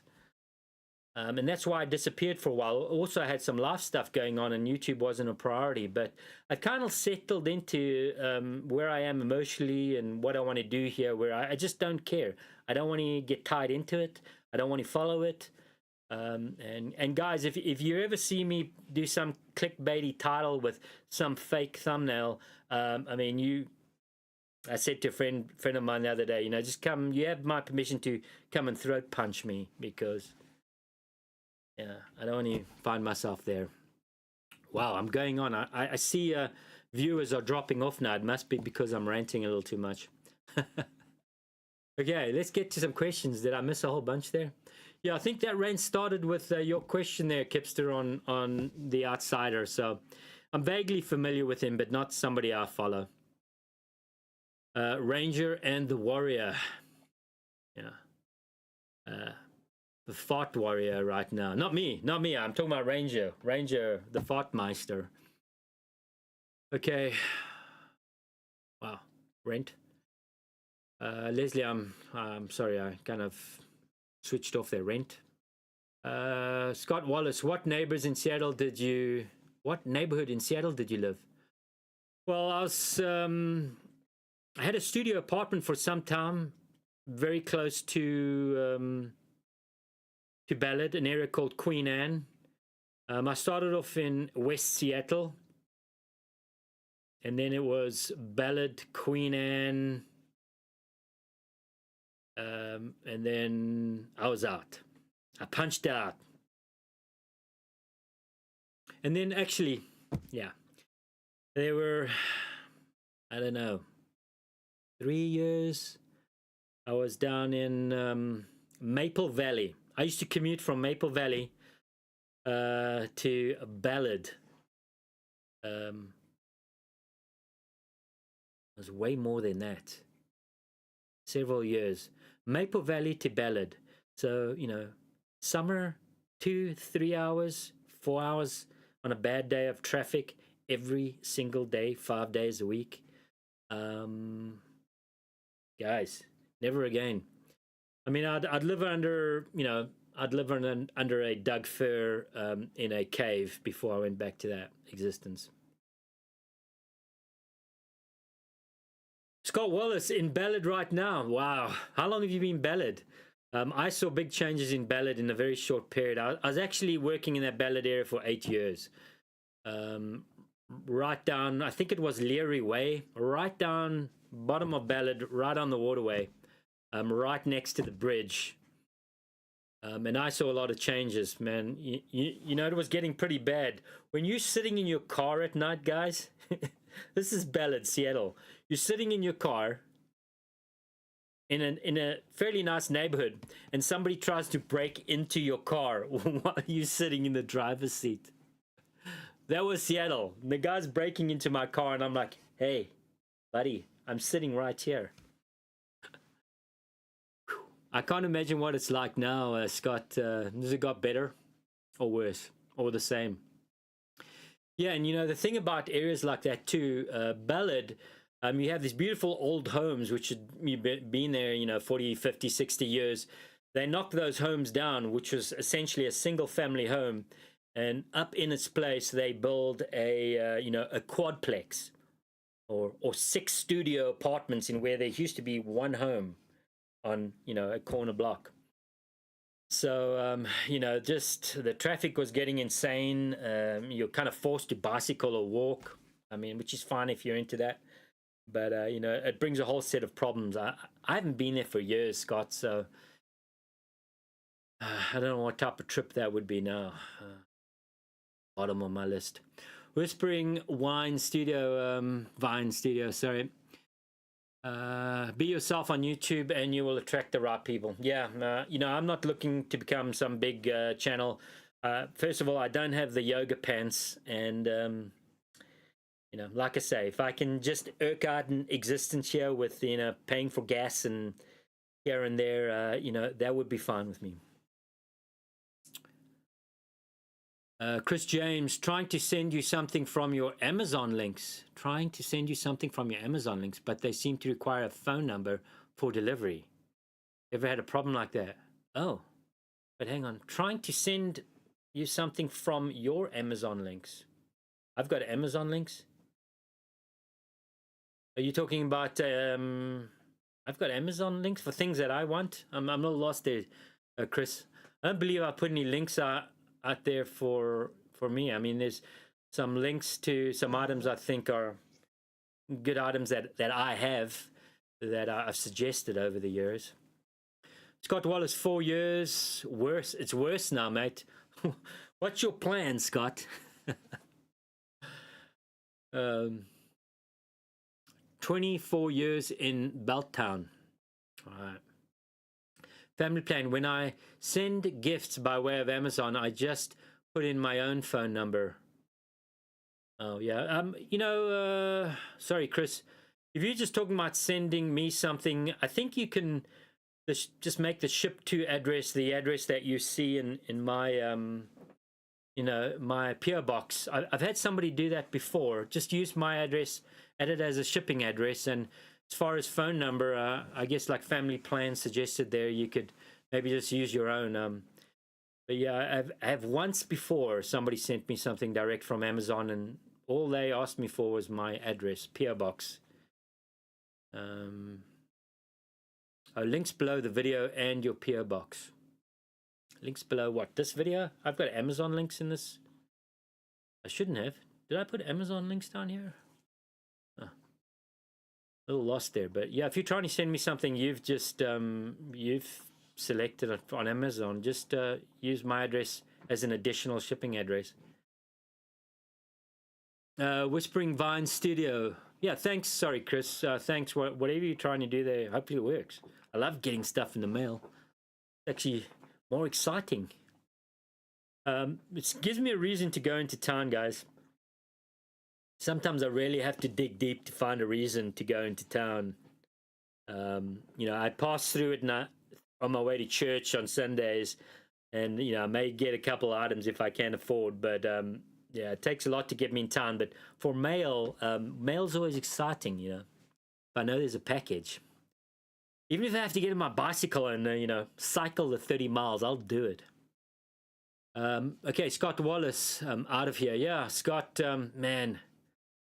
I mean, if it's worse now, it's unfortunate because, guys, Seattle as a city is quite beautiful. I'm not talking about the streets essentially, but just its geographic location. It's in a real interesting spot because it's surrounded by a lot of beautiful nature. You've got the Olympic mountain range, and then you've got Mount Rainier on the other side. And there's sometimes where if you get up onto the highest points of Seattle, there's areas where you can just view two massive mountain ranges, and then you have the Puget Sound, dense greenery. It's really unfortunate because it is a beautiful city as far as geography and terrain, but everything else is just garbage. I'm really sorry, Scott. Yeah, you got to figure out a way out of there, and there's, I don't know what your plans are, but there are places up north that you can go and hide in the woods. Concrete comes to mind. I don't know. The Skagit Valley's nice, but a lot of those Microsoft weirdos have moved out there and just swallowed everything up, turned it into. We won't go there. Chris James, where are we? Scott Wallace out of here. Whispering Vines here. I used to deliver newspapers in the early 90s in Ballard. I saw some crazy things, lol, yeah. I'll tell you another crazy place. Portland, Oregon. If you're into weirdo watching, that is a good spot to just watch people. There are some interesting folks there. Interesting, not good. That kind of, not good interesting, not the nice interesting. Tesley, fastest way. Tesley, did I miss something there? Fastest way. I don't know if you're responding to me or someone else. Okay, Chris James, you have some Amazon dog food listed. Oh, Chris, mate, okay, I got you. Sorry, is that still something Ranger eats? Purina One natural high protein dry dog food. Yeah, Chris, man, yeah, actually he doesn't eat that. The food that he eats isn't on Amazon, so I put that because somebody said that's fairly good food. Ranger really needs high protein, high quality food. He's a pretty energetic dog, and so I was just trying to select something that was high protein. And I'm not a Purina fan, but that's all I could find. If you could find something else that's good quality, high protein, if you want to send me that, Chris, I'd be, man, thank you. That would help a lot. You have no idea. But yeah, that would work, or something similar. Thanks, Chris. Leslie, PayPal is the fastest way. I put your link in chat, but it won't show. Oh, wow. Leslie, you on it. Yeah, I don't. Thanks for doing that. I don't know much about why it's not showing in chat. I won't be surprised if YouTube blocks that sort of stuff. Yeah, I put PayPal because that is the most convenient for me, guys. If you support me using that PayPal link, I have a PayPal debit card, which I can pretty much instantly use. So, if you put something in, I can literally go to town tomorrow and on my way to church, and now I can pick up gasoline, which I really like to do, guys. I'm just hoping for the best. So that's the fastest, easiest way for me, guys. That's why it's there. I'm not a PayPal fan, but it's the quickest way to me to have access. But dog food would be great, Chris. Thank you, man. Maybe he won't fart as much. Yeah, I've got him on this. It's all I could afford at the grocery store, guys. It's a garbage brand, and I feel bad, but ever since I've had him on it, it definitely changes. I can hear him laying in bed at night. His tummy is like gurgling. I can hear it. Anyways, yeah, PayPal is the best way, guys. Thank you, Family Plan. Yeah, man. Leslie, I sent you a little. It's not much, but I hope it works. Wow, Leslie, thank you. On PayPal, Leslie, yeah, that's awesome. I could check my phone, but it'll kind of be rude right now. But thank you. Yeah. Hey guys, this has been really a good chat. I really appreciate your questions. We're down to 14 viewers now. We still have some folks, some lurkers, guys. Are there lurkers back there? I can't see you. I know you're lurking. Or Ranger's growling. Not growling, but I think it's his tummy. His tummy, not usually like this. Of course, now I'm giving him tummy rubs. Oh, buddy. In tummy rubs, buddy. Yeah. Oh, yeah. There you go. Let's get that camera located. Where were we? Okay. Yeah, lurkers. Come out, wherever you have been lurking for a while. Okay, no. Why is the church 200 miles? Well, Scott, it's probably say there's between here and where I go to church is probably about 50 churches, 80 churches I could go to instead. But I wouldn't call them churches. Other people call them churches. Now, I'm Orthodox, Scott, which means, I only go to Orthodox churches. And there's only 2 in my area. Both are like, one's 2 hours away. The other one is maybe 2 hours and 15 minutes there in another direction. And if I go to the other one, that would be Kalispell, Montana. Yeah. Too much traffic, too many people. So I go to the next best option, which actually is the best option. And that's a 2-hour drive. I think there's a third and fourth maybe down in Missoula. I think there's a Orthodox church, and I think somewhere in Idaho. There might be one in Coeur d'Alene, but definitely not going down there. Yeah, I avoid Coeur d'Alene, and you don't want to go to Coeur d'Alene in summer, guys. Avoid Coeur d'Alene, and I can't remember the last time I went to Spokane. That's definitely on my no-go list. Hey, Adam S., you've been quiet, mate. Did I miss some stuff there? Thank you, sir. Adam, it's always nice to see you. Thanks for your support, mate. And you've showed up here, and I appreciate it, mate. You have a good one down under. Good night to you, sir. Yeah. Cheers. Yeah, Scott. So yeah, it's not quite 200 miles. 2 hours away. Becomes quite a challenge in winter when we have a lot of snow on the roadway. It's a real commitment. GMA Sue, lurking from Oregon. Well, finally. We got a lurker to come out. Thank you, GMA Sue. Howdy. Okay, Whispering Vine Studio. Don't go to Missoula. It takes me days to recover. Really? What are you recovering from? I think that may have been the last place I had sushi. And I'm talking about 3 years ago. I think I had sushi in Missoula. Back then I was building cabins, log homes, and I think we blew through there and I picked up some sushi. And yeah, this is a college town, guys. So it doesn't matter if it's up in Montana or the last remote corner of the country. It's got a university, so that's all you need to know. What? Is there something I can do for you? Pause down. Okay. Is there a problem? Is this too much for you? Like, do you want to get in on the action or something? What?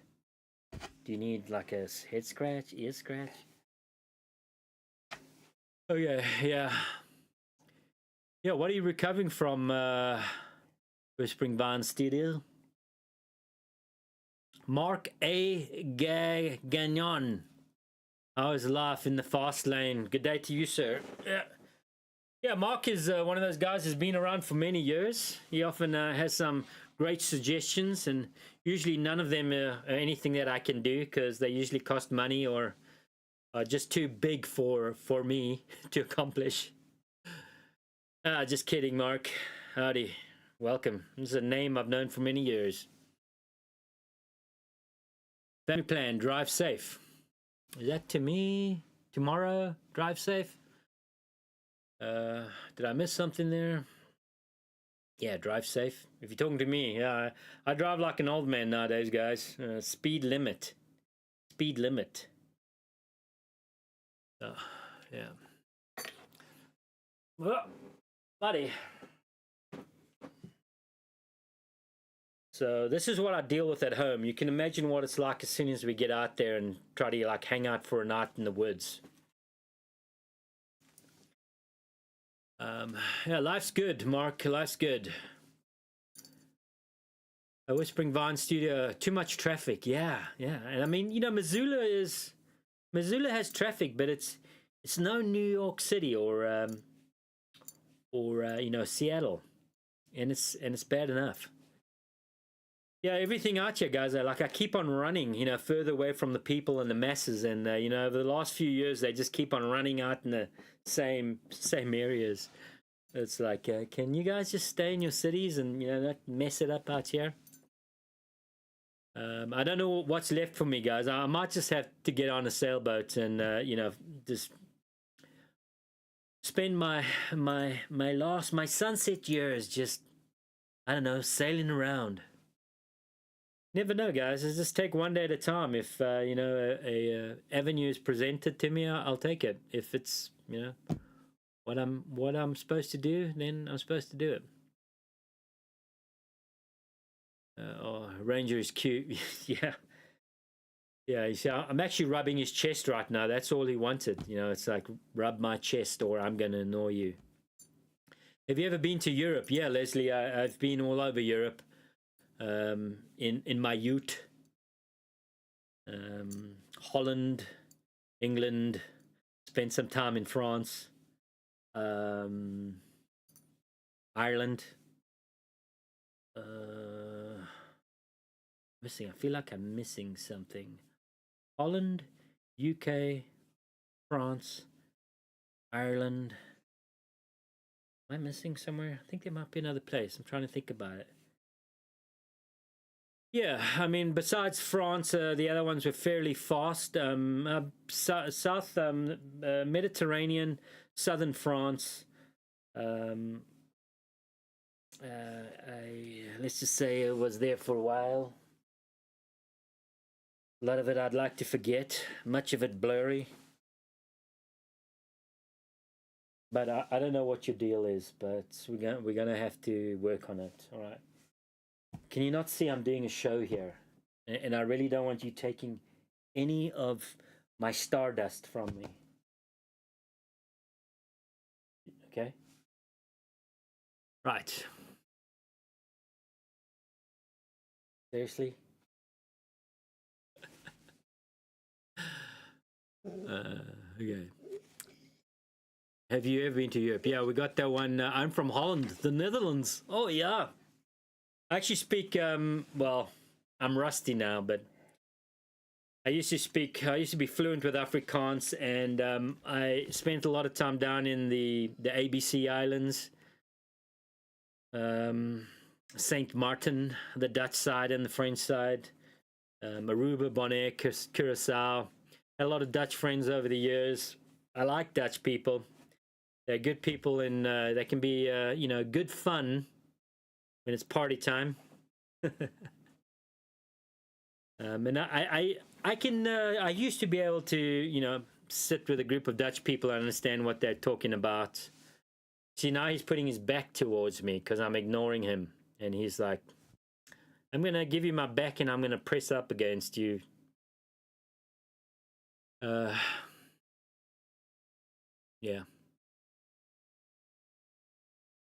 Actually, yeah.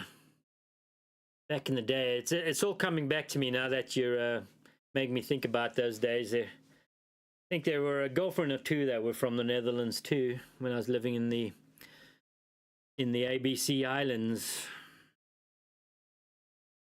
Yeah, guys, there was actually one of my gigs at some point. I was the local water sports sailing instructor, if you can believe it.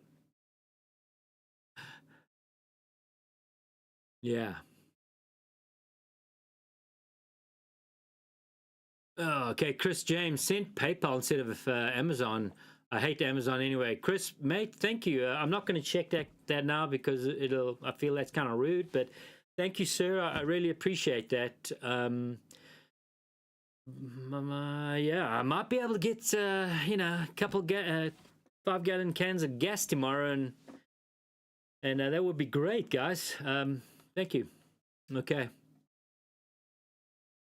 Yeah, I mean, Amazon, it's tough. I'm with you on the Amazon thing, guys. Let me tell you, though, when you live out in the boonies, when you need that one little doodad thingamajiggy, and I actually don't buy a lot on Amazon. I mean, here and there over the years, guys, and at one point, maybe, a couple items a month when I could afford it in a different lifestyle. I've picked up items, but there is a certain amount of convenience living out in the boonies and rural that Amazon and, well, UPS and wherever else is delivering it has now brought to rural living. It's kind of like what satellite has done to rural living. There's a lot of folks that if they telecommute or make a living online, they can now come out here and, still continue to exist working online. Having a UPS truck, being able to drive out, I mean, the UPS truck doesn't come to me, guys, but I know UPS does service some fairly rural areas, and it's been a game changer. Now, getting back to my little one doohickey thingamajig that you may need. If Amazon didn't exist, I would literally, well, I'd probably have to just come up with a plan, or I'd have to get in my car and drive multiple hours to some city to get that thing, the only place I could get it, and then drive all the way back. So there's a certain amount of power that having Amazon now gives you. Power is the wrong word, but if you guys know what I'm getting at, there's a convenience now with having Amazon come down your dirt road out in the boonies and deliver your thing. It's a game changer in a way, guys. It really is. And now we could debate whether that's good or bad. It's a good debate, but it is what's happening. And so people's lives are changing out here, and more people are getting out here, which I'm not a fan of, because life out here has become more convenience. Technology is pushing people and giving them ability to come out here. And, well, look at me, guys.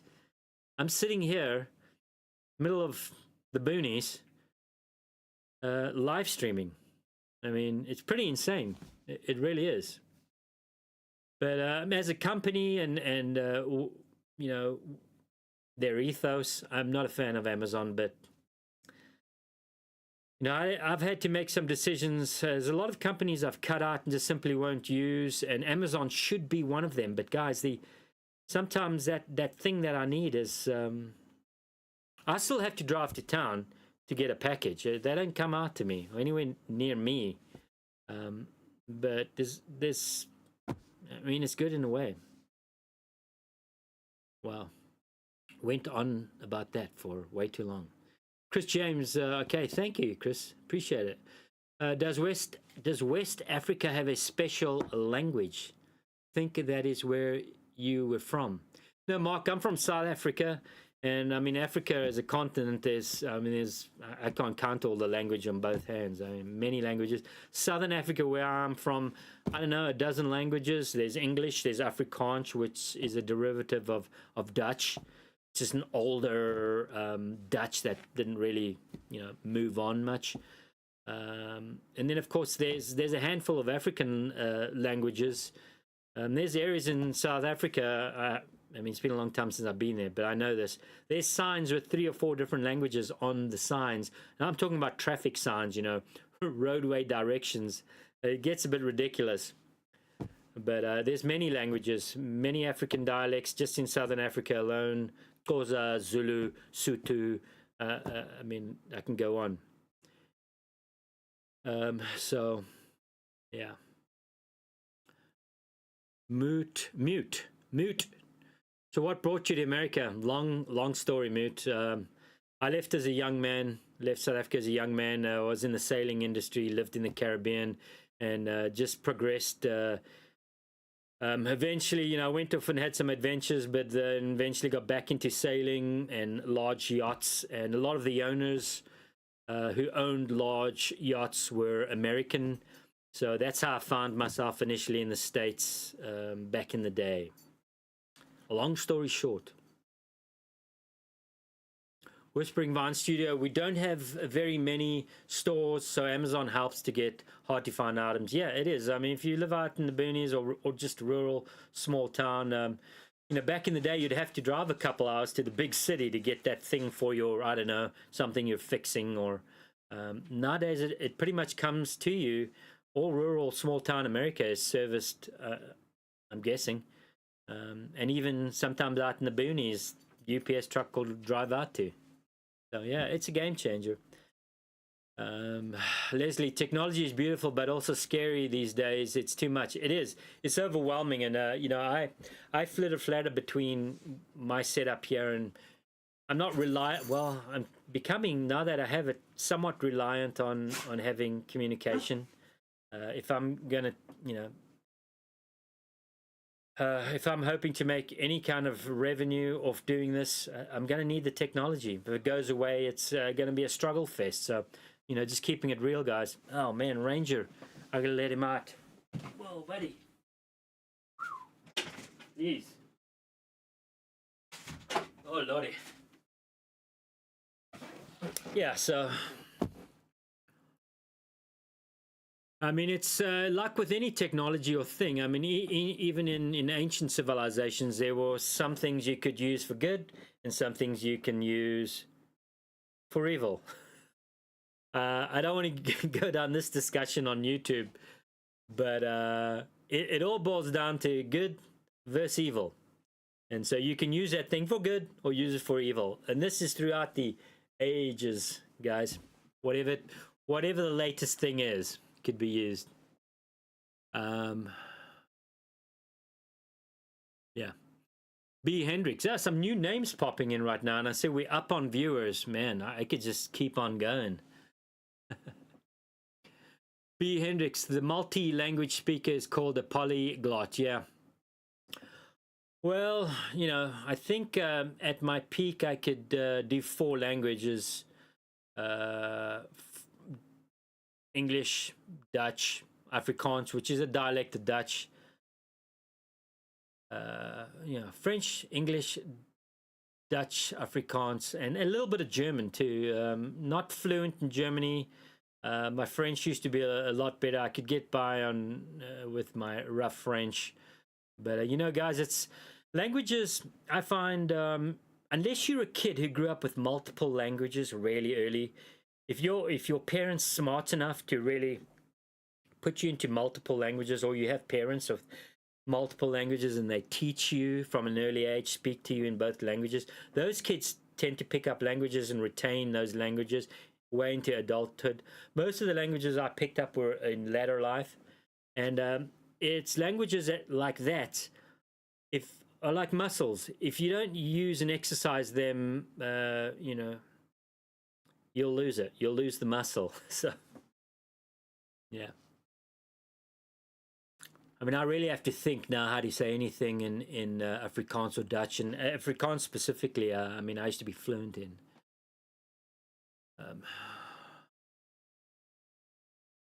I have a not popular bucket list. Russia. Not like Moscow, but the Siberian tiger. Mute, man, you're talking my language right now. We're on the same page, mate. What do you mean not popular? By whose standards? Who cares? Super popular in my world. Yeah, I'd love to. Man, Siberia tiger. Guys, if you look at a satellite map of the US now, we're talking about Alaska as well. There are very few places you can run to and just disappearing and just be left alone in the States, including Alaska. Yeah, you know, the argument could be made some places are better, and maybe in Alaska you could still get lost. And yeah, you can, but there are a lot of people getting lost in Alaska, out in the boonies. There's cabins out in the middle of nowhere. There's very few places worldwide now where the population hasn't reached, or people haven't stabbed out to. And Russia's Siberia taiga, it's just fascinating to me. Fascinating to me.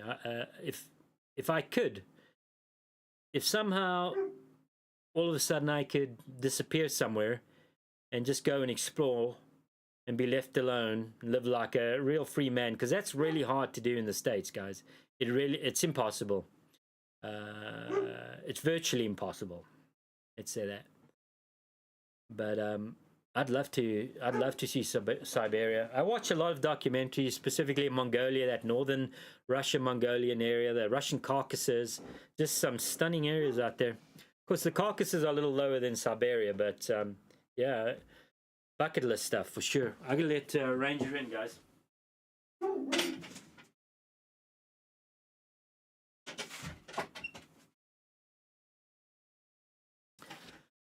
Okay, where are we?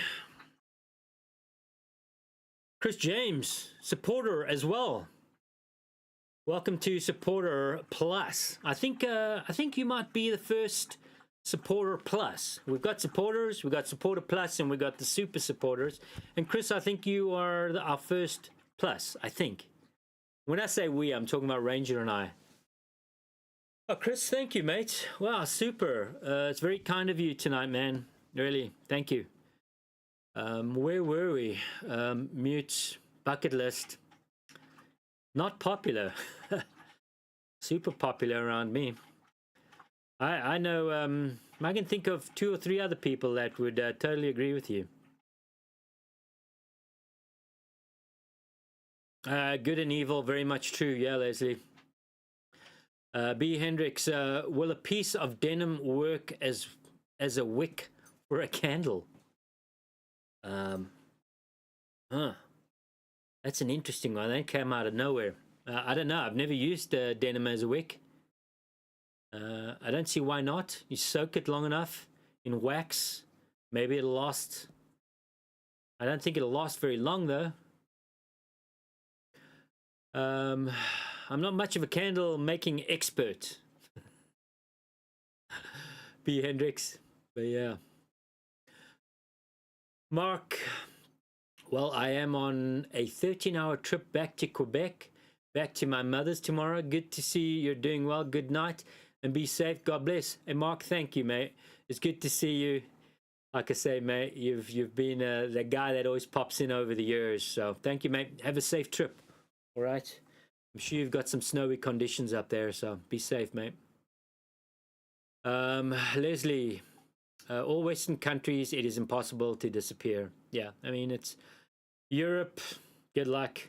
They got that place on lockdown. I mean, there's probably some tax on farting in, dog farts in Europe. You probably get charged for that now. You probably go to jail in the UK for dog farts. Yeah. Mute, glad you're here. Nice to informally meet you. Yeah. And Mute, have you watched some of my other videos? Yeah, thank you for swinging by, Mute. You do have a new name. I don't recognize you. Yeah, we're going on a long stream tonight, guys. I don't know, a couple hours already.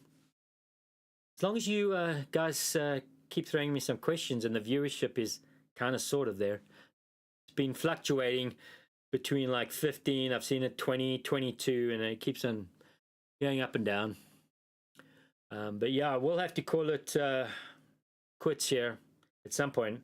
I still got to go outside, guys, make a fire, heat some snow. It's not melting on its own, even though it's inside. I have a pot of snow that I've got to melt for a shower, and the shower has to happen tonight, just in case you guys think I'm making stuff up.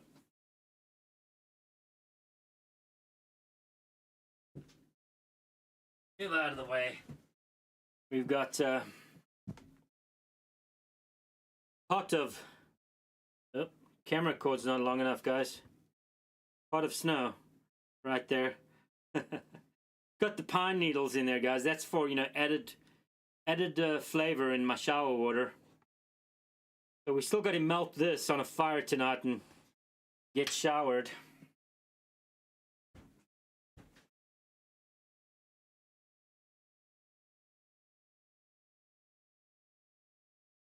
Buddy, dream on, dream on. Get out of the way. He just wants to lay here right where I'm sitting. Let's squeeze in there. Sorry about that, guys. How dare my dog. How dare my dog take my stardust. Okay, yeah, so pot of snow still needs to be melted. If I'm going to have these marathon themes, I'll probably get a little more organized with making sure the pot of snow is melting before I come and start the stream. If I was smart, I should have started the wood stove. I'm very frugal, guys, even though I have a lot of, firewood. I like to get cold before I start the fire. I don't just have a fire going in here all the time. Now again, we're back to that punishment thing, guys. I got to kind of whip myself on the back, feel a bit of pain before I resolve the issue. Okay, where are we? Wow, missed a whole bunch of chats. How do I scroll? Oh, there we go.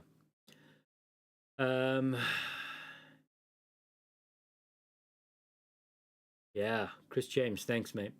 Okay, yeah, Chris James on Russia. I visit Kamchatka Peninsula for work.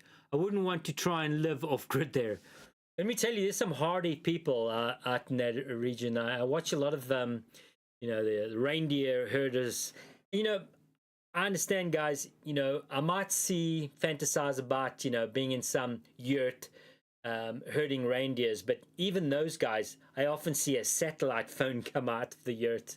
They have a little TV connected to a satellite dish. It's, and this is out in, the Mongolian steppes or in the far reaches of Siberia. So technology is, man, it's scary, but, a lot of people do benefit from it. I was watching this fascinating documentary on Mongolia and how, the Mongolian government now is really trying to encourage kids to get to school. For years, kids have traveled with their parents. Nobody goes to school. Nobody can write, and that's, and I'm not talking about ancient history. I'm talking about recent history. And a lot of these countries are, focused on development and bringing up the population, to international standards and becoming more competitive. And they've now forced these nomadic families, these reindeer herders, which have been doing this for generations. The kids now have to go to school. So in a lot of these regions, they have a helicopter come out, at the beginning of school season, and they pick up the kids out in these Mongolian steppes. All the kids climb into this helicopter and off they go to boarding school, and often the mothers will go too, leaving the older boys and dad to do the reindeer herding through the winter seasons or through the schooling season. So families have been separated now, and this is law. Kids have to. It's, as far as I understand, it's not really an option. They can at a certain point choose not to go to high school, but the basic standard or first years of primary schooling is law. So these countries are pushing even these nomadics, free peoples to get into the international society or standards, and it's kind of sad. I find it sad in a way, but it is what it is. Getting way behind chats over here. Your cabin needs a dartboard, John. I don't know. Darts in here could be dangerous. There's a reason why I focus the camera in this corner. Let's just say every inch of this cabin in that direction has something hanging on the wall, shelves, things. It's actually not looking very good right now. Let's just say I wouldn't want any female companionship. By companionship, I mean just, a visitor right now. I'd probably have to spend 2 days getting things ship shape in here. It's a little rough. There's no space for a dartboard. No, icons. Yeah, I got lots of space for icons. Besides, I might hurt myself or the dog. Yeah, I can just see darts in here and a dog. Yeah, the bad combo. Ranger likes the warm seat. Well, he can make his own warm seat. Please don't live stream the shower. John, that's a great idea. What a fantastic idea. I could have an old guy with a beard, half naked in the thumbnail shot. I'm guessing millions of viewers in like seconds. No, I'm kidding. Not going to happen. I'm not going to put you guys through that. Yeah. Okay, where are we at? Do you chop, last stand, do you chop all your firewood or use a motor ran splitter? I hand chop everything up here, last stand. We don't need no motorized splitters up here. Yeah, no.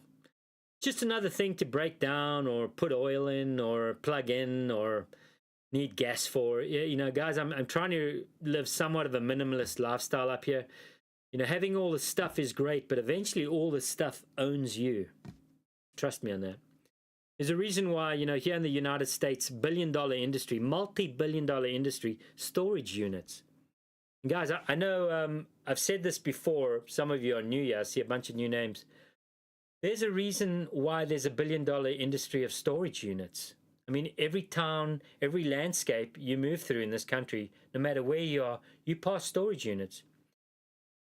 Young family, the dream is to, have the white picket fence. They get the white picket fence, and hopefully it has a garage. Then they buy cars. They get into debt for a car, for the house, and I get into debt for the, new car they got to have. And so the cars go into the garage. Then the kids come along. Hey, it's going great, Then soon, the kids have so many toys, so many plastic toys and things they don't play with anymore, and stuff that you have bought, that now the cars move outside of the garage, and the garages become places for totes and stuff, and for that treadmill you don't use anymore, and just bins of kids' toys they don't want anymore. And all of a sudden, guys, you fill up your garage. So I have 2 cars, they parked outside the garage. The garage is full, and now you've got to buy a storage unit to get the stuff out of your garage into a storage unit. It's mind-boggling, guys. So, yeah, I try to... I'm tempted. I mean, yeah, there's lots of things that could make my life easier, but, guys, the stuff eventually owns you. You don't own the stuff. Whispering Vine Studio, sorry if I missed you there.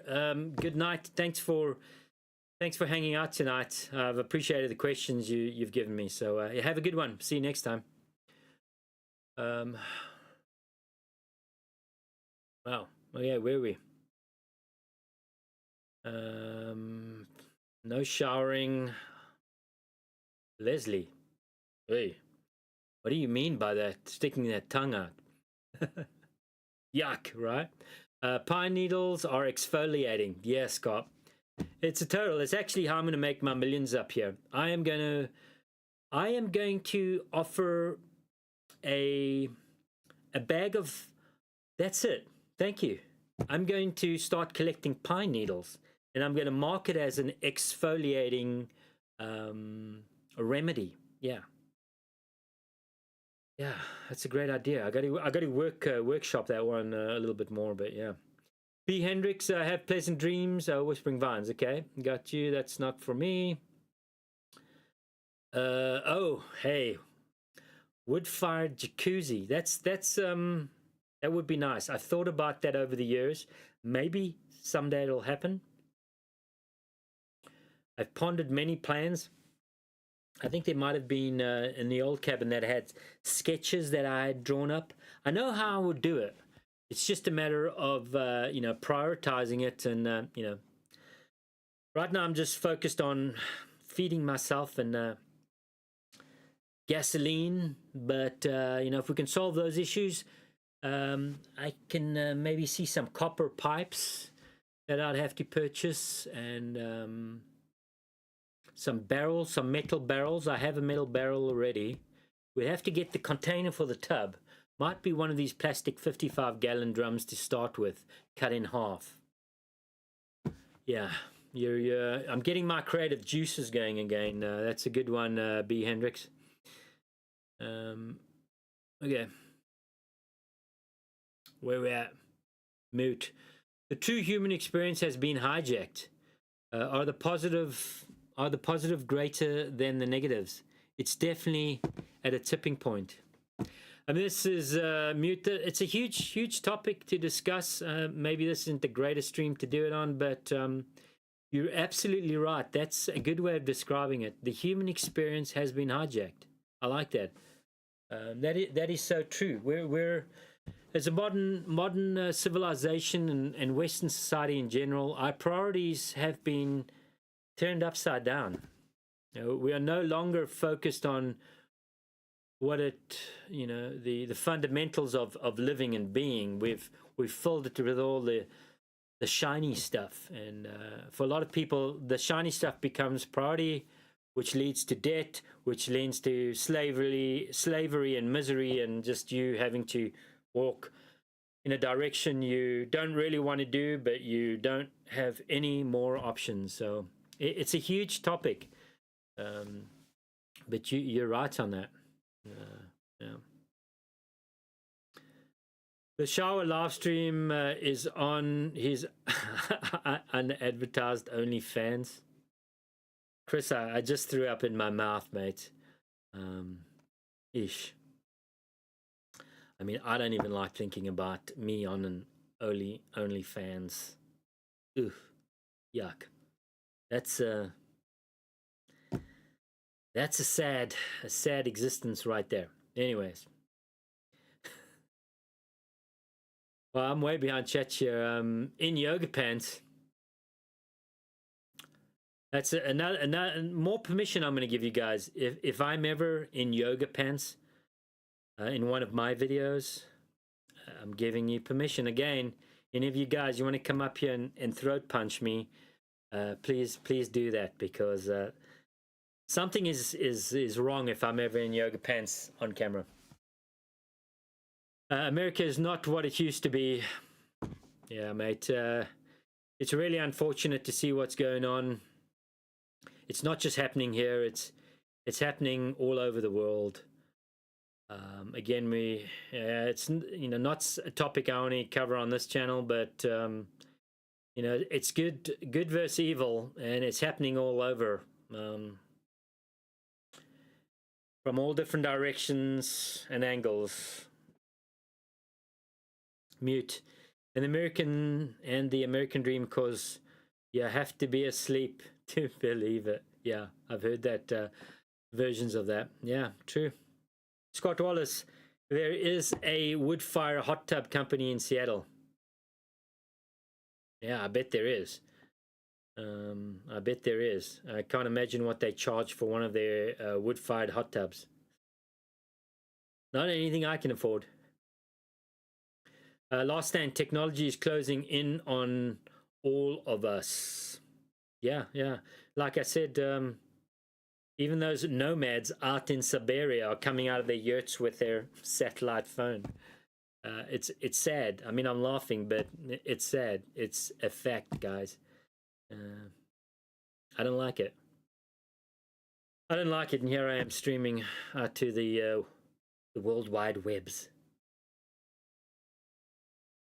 Last Stand, mute. Mute is more like the American nightmare. You try getting a tiny house, and they say you can't put in many places because it doesn't fit in the area. They say you need 800 square foot. Lol, don't need it. Yeah. Look, guys, if you actually, the tiny house movement was interesting. It's been around for a while, and I see it does these waves of, when it's people are talking tiny houses, then they're not, then it's tiny houses.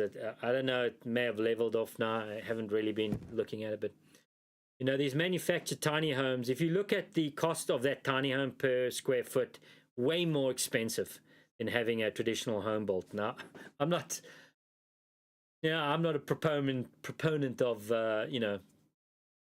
getting into a mortgage and go buying a house in the neighborhood, but I'm just saying tiny houses, as they are mass produced, from what I've seen, are per square foot way more expensive. Cool though, cool. I mean, I've seen some super duper cool tiny homes people have built over the years. Good stuff. Where are we? Oh, we get to the bottom of chat. Okay. Bjorn Andres Bull Hansen, you should watch his channel. I think you get it. The name's familiar. Is he the Scandinavian or Swedish or Norwegian guy? Bearded. Again, I don't watch a lot of YouTube channels. Zero to none. But sometimes these guys come across my purview. He does just kind of like a sit-down thing. Talks about what's going on in kind of esoteric terms. Yeah, I prefer reading, guys. I'm kind of more of a reader. There's some stuff I consume on the fringe internet. Nothing I'll mention on YouTube. But I find if it's anybody super popular, mainstream-ish, or on YouTube, it's probably not my thing. But yeah, I think I know you're talking about, Leslie. B. Hendricks wants some good ways to live watch Kirsten Dirksen. Good ways, Kirsten Dirksen. Kirsten Dirksen, that's a name that pops up in my head. She's did the like tiny home, tiny spaces thing. She's been around a while. I think I may have seen some of her stuff 8-10 years ago. It's been a while. I mean, I know you guys, because I'm on YouTube, you may think I watch a lot of YouTube. I don't really, as far as other people's channels. You should check it out, but well substantiated. Yes, yeah, I think I know you are. I mean, yeah, okay. I'll see what he's doing. How long have you been on your property? What's the plan? I've been up here 3.5-ish years. There is no plan. We talked about this a little earlier on mute. I think maybe before you tuned in, but I try to just live one day at a time. I try to focus as much as possible on the here and now and this moment, and I try not to project out and have too many plans. Most of my life has been like that. Sorry guys, I spoke about this early on, but yeah, mute. Most of my life I've focused on the future and the next hill, the next mountain, the next peak, the next career, the next job, and I've missed a lot of here and now in doing that. So that's just my own thing. Cool, we'll check it all out. Yeah. Anyways, guys, I think I'm going to call it a night. It's been a good one. I think this is the longest one we've had. I fired up 6:30, 7:30, 8:30. Oh, guys, like 3 hours. It's a long one, and yeah, I'm going to have to call it quits. I still got to make hot water. Do a little bit of cleanup. I'm hungry, actually, and I've got to wake up at the crack of dawn for my 2-hour commute. So, guys, I'm going to call it a night. It's been really a good one, mate. Guys, gals, I've loved all the questions. We've had some good conversations. And this is kind of what I'm hoping for the stream. Good, solid conversations, good questions. We watch something hopefully amusing or interesting. And, we have some good banter. And tonight it's been fairly good. yeah, so last stand super chat coming now. Hey, I don't think I've had many super chats, maybe like 3 or 4 since I've been streaming, but whoa, last stand. Thank you for chatting with us. Wow, mate, thank you so much. Yeah, actually, I think that might even be the second or third super chat. Not something we see often, but last stand, thank you, mate. Wow, a mind blown, guys. Really appreciate that, last stand. Thank you, mate. Yeah, but yeah, guys, I gotta go. We got a full evening and ahead of us, and still a bunch to do. Yeah, like I mentioned, guys, I was just last night. I was out in the boonies snow camping. I got back at about 10 a.m. this morning, 10:30. I got back here, and then there was like video editing. I still actually have to upload tomorrow's video that's coming out, guys. So there's lots to do. So on that note, before I carry on yabbering and you guys suck me into more conversations, yeah, woo! Third super chat, yay! Okay, guys, I'm out of here. So thank you so much. We're gonna shoot for next week, same time. You know, it's usually 6. Today was 6:30, but you know, weather permitting and you know, power committing and gas for generator. If it's all lines up, we'll be here again tomorrow, hopefully with a new little video to you know, exclusive video for live stream. So, okay, guys, thank you, mate. I got to get out of here. So, yeah, cheers. Thanks, everybody. We'll see you next week. And yeah, new video releasing tomorrow morning. All right, check it out. You haven't seen it yet. It's like almost 30 minutes long. Hopefully, it's not a snoozer palooza.